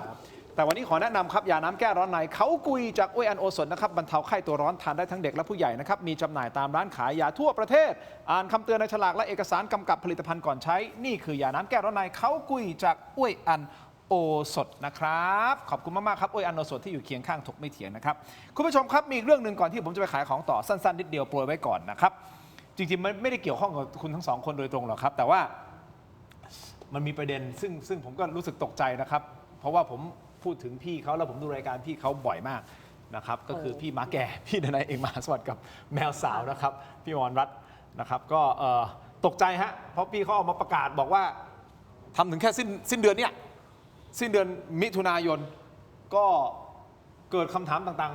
ๆมากมายว่าทำไมอยู่ดีๆพี่เขาไม่ไปต่อแต่พี่เขาอธิบายเนาะพี่ดนัยนี่พี่ก็บอกว่าอ๋อก็ทำมา7 ปีแล้วนู่นนี่นั่นผ่านมา5 รัฐบาลแล้วแล้วก็ผ่านพ้นมาได้ดีรัฐบาลที่ถูกเรียกว่าเป็นรัฐบาลเผด็จการเขาก็ยังอยู่ได้ผ่านมาได้ดี แต่มาถึงยุคนี้นะครับเขาบอกอาจจะอยู่นานเกินไปอันนี้พี่เขาก็ไม่ได้บอกเหตุผลที่แท้จริงเราก็ไม่รู้นะแต่ปรากฏว่าคุณผู้ชมครับมีบางสื่อออกมาเปิดเผยบอกว่าสาเหตุจริงๆเนี่ยบางสื่อนะไม่ได้ยืนยันนะฮะบอกว่าเป็นเพราะผู้ใหญ่ไม่พอใจทางรายการไปขยี้ประเด็นข่าวหนึ่งอย่างรุนแรงไม่แค่นี้เดี๋ยวจะวิเคราะห์กันต่อน้ำปลาแท้ตราทิพรสนะครับน้ำปลาที่ทุกบ้านต้องมีนะครับกลิ่นหอมและรสชาติกลมกล่อมนะครับจะเหยาะจิ้มหรือปรุงรสแกงผัดทอดนะครับได้หลากหลายเมนูเข้าถึงรสชาติอาหารไทยที่คุ้นเคยด้วยกระบวนการผลิตที่มีคุณภาพได้มาตรฐานส่งออกไปจำหน่ายทั่วโลกครับน้ำปลาแท้ตราทิพรสนะครับหาซื้อได้ง่ายตามห้างสรรพสินค้าชั้นนำร้านสะดวกซื้อและร้านค้าทั่วไปนอกจากนี้ยังสามารถสั่งซื้อช่องทางออนไลน์ได้ที่ Shopee Lazada Tops Online และ Macro Pro นะครับมีจำหน่ายทั้งแบบขวดเดียวแบบแพ็คยกลังนะฮะแค่มีทิพรสก็อร่อยครบรสนะครับขอบคุณครับทิพรสนะครับที่อยู่เคียงข้างถกไม่เถียงนะครับขอบคุณมากครับมีโปรโมชั่นดีๆมาฝากกันนะฮะต่อกันเลยนะครับหลังจากทิพรสคุณผู้ชมครับก็คือสำหรับสายช็อปออนไลน์กับโครงการไทยช่วยไทยนะครับที่รวบรวมของดีสินค้าเด็ดนะครับจากผู้ประกอบการชุมชนและผู้ประกอบการ SME ทั่วประเทศนะครับตอนนี้กรมพัฒนาธุรกิจการค้าจับมือกับ Thailand Postmart จัดแคมเปญกระตุ้นเศรษฐกิจนะฮะที่แจกส่วนลดกันแบบจัดเต็มนะฮะซื้อ200จ่าย100นะครับที่ Thailand Postmart นะครับพิเศษสุดๆครับสามารถใช้คูปองส่วนลดซื้อ200ลด100 บาทแถมส่งฟรีด้วยนะฮะตั้งแต่วันนี้จนถึงวันที่25มิถุนายนนะครับและเรามีนัดกันนะฮะวันที่17มิถุนายนคือวันพรุ่งนี้วันเดียวเท่านั้นนะครับจะมีการแจกคูปองส่วนลดใหญ่เลยนะครับซื้อ500ลดไปเลย400 บาทใช่แล้วครับซื้อ500คุณจ่ายแค่100เดียวเพราะลด400 บาททันทีใครที่เล็งของกินของใช้เด็ดๆเอาไว้นะครับเข้าไปช็อปอุดหนุนของไทยกันได้เลยนะนี่คือแพลตฟอร์มของคนไทยสินค้าคุณภาพของคนไทยเงินหมุนเวียนอยู่ในประเทศไทยนะครับรีบเข้าไปครับ Thailand Postmart ไปกดรับโค้ดด่วนเลยนะครับสิทธิ์มีจำนวนจำกัดนะครับ นี่ฮะ Thailand Postmart กับโครงการไทยช่วยไทยเพิ่มรายได้ SME ไทยและของดีของคนไทยนะครับอยู่ในนี้ทั้งหมดนะครับเป็นแพลตฟอร์ม ซึ่งตอนแรกคุณไอซ์ก็ทักผมใช่ไหมมีไทยช่วยไทยเลยใช่นี่ไทยช่วยไทยสำหรับ SMD นะครับสำหรับผู้ประกอบการไทยที่จะช่วยเหลือคนไทยด้วยกันเองนะครับขอบคุณมากครับต่อกันที่นี่ฮะแอป Urinal คุณผู้ชมครับขออนุญาตนะครับเพราะห้องน้ำที่ดีครับคุณผู้ชมสะท้อนถึงภาพลักษณ์และรสนิยมที่ดีครับแอป Urinal ผลิตภัณฑ์ดับกลิ่นโถปัสสาวะชายที่จะเปลี่ยนห้องน้ำของคุณให้หอมสะอาดมีระดับนะครับเหมาะอย่างยิ่งสำหรับโรงแรมร้านอาหารและทุกครัวเรือนครับมีให้เลือกใช้งานทั้งแบบแผ่นชีทแบบก้อนแล้วก็แบบแขวนนะครับคุณผู้ชมครับแบบแขวนนี่คือในโถสุขภัณฑ์สำหรับสุภาพสตรีนะครับสร้างความประทับใจด้วยความสะอาดและกลิ่นหอมเลือกกลิ่นที่ดีกว่าให้กับห้องน้ำด้วยแอป Urinal หาซื้อได้แล้ววันนี้ที่ Shopee Lazada TikTok และ thailandpostmart.com ครับร้าน Thai Detergent Shop Thai Detergent Shop นะครับขอบคุณมากๆเลยนะครับนี่ฮะคุณผู้ชมครับนี่แอป Urinal มอบให้ทั้ง2ท่านนะครับขอบคุณครับที่อยู่เคียงข้างผมเป็นเคียงขอบคุณครับโอเคนะครับเอาแหละต่อคุณผู้ชมครับไปต่อเลยนะข้อนี้อย่างนี้นะฮะเรื่องของเจาะลึกทั่วไทย Inside Thailand ขออนุญาตนะครับพาดพิงถึงพี่ดนัยครั้งหนึ่งนะครับคุณผู้ชมครับมีบางสื่อรายงานออกมาบอกว่าสาเหตุมาจากผู้ใหญ่ไม่พอใจทางรายการขยี้ประเด็นข่าวหนึ่งอย่างรุนแรงโดยเฉพาะประเด็นที่พี่ดนัยเนี่ยได้วิพากษ์วิจารณ์ตั้งข้อสังเกตเกี่ยวกับการเกณฑ์คนมาเข้ารับฟังที่งานฟอรัมนะครับที่พี่แม็กก็ไปอยู่ด้วยแหละครับนะครับเอาแบบตรงๆไปตรงมานะฮะคงไม่ต้องไปหลีกเลี่ยงอะไรมากมายเรื่องนี้ถูกขยายความต่อคุณผู้ชมครับโดยคุณภัคกมลหนุนอนันต์หรือว่าคุณลิซ่าสสและโฆษกพรรคประชาชนซึ่งเธอได้ออกมาโพสต์แสดงความเห็นนะครับจากการสืบทราบข้อมูลบอกว่ากรณีนี้มีใบสั่งเกิดขึ้นจริงฮะเขาพูดอย่างนี้นะครับนี่ตามโพสต์เนี่ยฮะสืบทราบมาว่าเรื่องนี้มีใบสั่งจริงล่าสุดนายกรัฐมนตรีบอกว่ารัฐบาลนี้ไม่มีนอกมีในแต่ดิฉันคิดว่ารัฐบาลนี้มีใบสั่งทุกเรื่องที่เกิดขึ้นคือใบสั่งในระบอบสีน้ำเงินจัดเป็นอย่างนั้นคุณไอซ์ผมไม่แน่ใจว่าคุณรู้อะไรมาบ้างหรือเปล่ากับประเด็นนี้ที่คุณลิซ่าออกมาเปิดเงี้ยได้คุยกันไหมก็จริงๆแล้วต้องบอกว่าพี่ลิซ่าเนี่ยคุณภัคกมลเนี่ยนะคะก็เป็นอดีตสื่อเก่าจริงๆแล้วก่อนที่จะมาเป็นสสเนี่ยก็เคยทำงานนะคะอยู่ในสำนักข่าวเป็นผู้สื่อข่าวแล้วก็อยู่ในแวดวงการสื่อแล้วก็ตอนนี้เนี่ยก็ดำรงตำแหน่งเป็นโฆษกพรรคนะคะแล้วก็ดิฉันก็คิดว่าเรื่องนี้เนี่ยไม่รู้จริงเท็จประการใดแต่ก็คิดว่า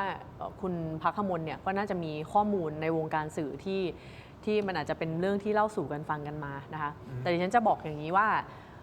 ในประเทศที่เป็นประชาธิปไตยจริงๆอ่ะสื่อจะสามารถทำงานได้อย่างมีเสรีภาพนำเสนอได้อย่างตรงไปตรงมา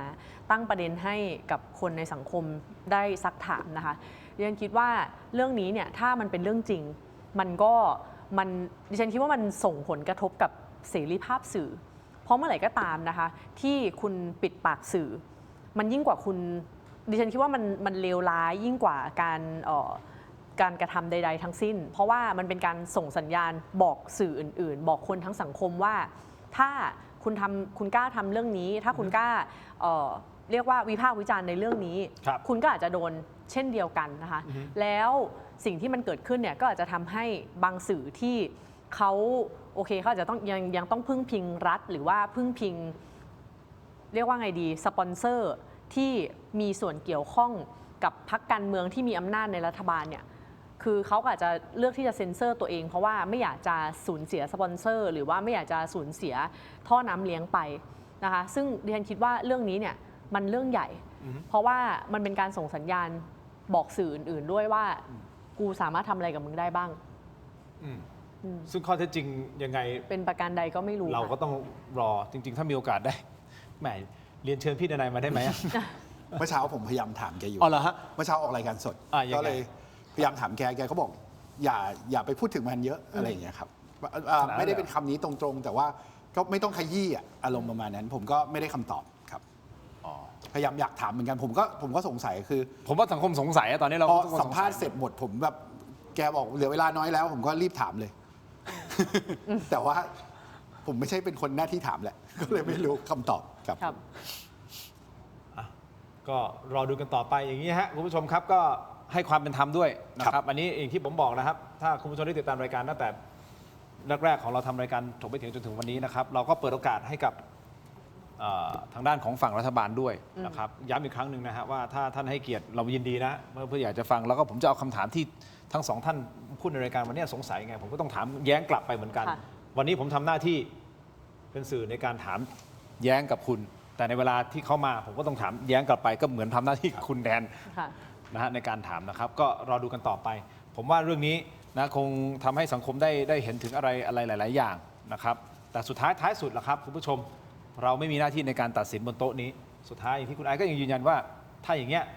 ปปชถูกไหมถ้าจะไปถึงตรงนั้นนะก็ปปชเป็นคนตัดสินเลยก็เอาหลักฐานต่าง ๆ ไปแล้วก็ไปสู้กันในชั้นปปชก็อะไรก็ละว่าไปนะครับเอาละเรียบร้อยนะทีมงานผมขาดตกอะไรไหมไม่มีเนาะนะครับโอเคนะครับทั้งหมดนี้คือถกไม่เถียงนะครับขอบคุณแขกรับเชิญของเราทั้งสองท่านนะครับขอบคุณครับขอบคุณครับคุณนายครับเช็คไลน์ด้วยนะคะแบบมีหลังจากเทปนี้แล้วมีสปอนเซอร์ไหนหายไปไหม เฮ้ยคุณตอนแรกผมไม่คิดนะตอนแรกมันก็จะไม่มีนะคุณไอซ์ตอนแรกมันก็จะไม่มีนะไม่หรอกใช่ไหม เดี๋ยวเขารู้ครับ ไม่มันคือเอางี้ถ้ามันไม่มีอะไรเกิดขึ้นก็แปลว่า สิ่งที่คนตั้งข้อสังเกตอาจจะไม่จริงแต่ถ้ามันมีเนี่ยก็แปลว่าจริงไงก็เป็นการตอบคำถามไงไม่แต่มันอยู่ที่สังกัดด้วยใช่ช่องสังกัดอะไรอย่างนี้อสมทก็มีบางส่วนที่ต้องขึ้นตรงกับรัฐใช่มีความซับซ้อนอยู่ครับขอให้โชคดีครับ สื่อยังโดนขนาดนี้แล้วพวกเราจะรอดเหลืออะไรเราไม่รู้รอดูกันต่อไปวันนี้คือตัวพิธีครับขอบคุณทุกท่านสำหรับการติดตามครับลาไปก่อนครับสวัสดีครับ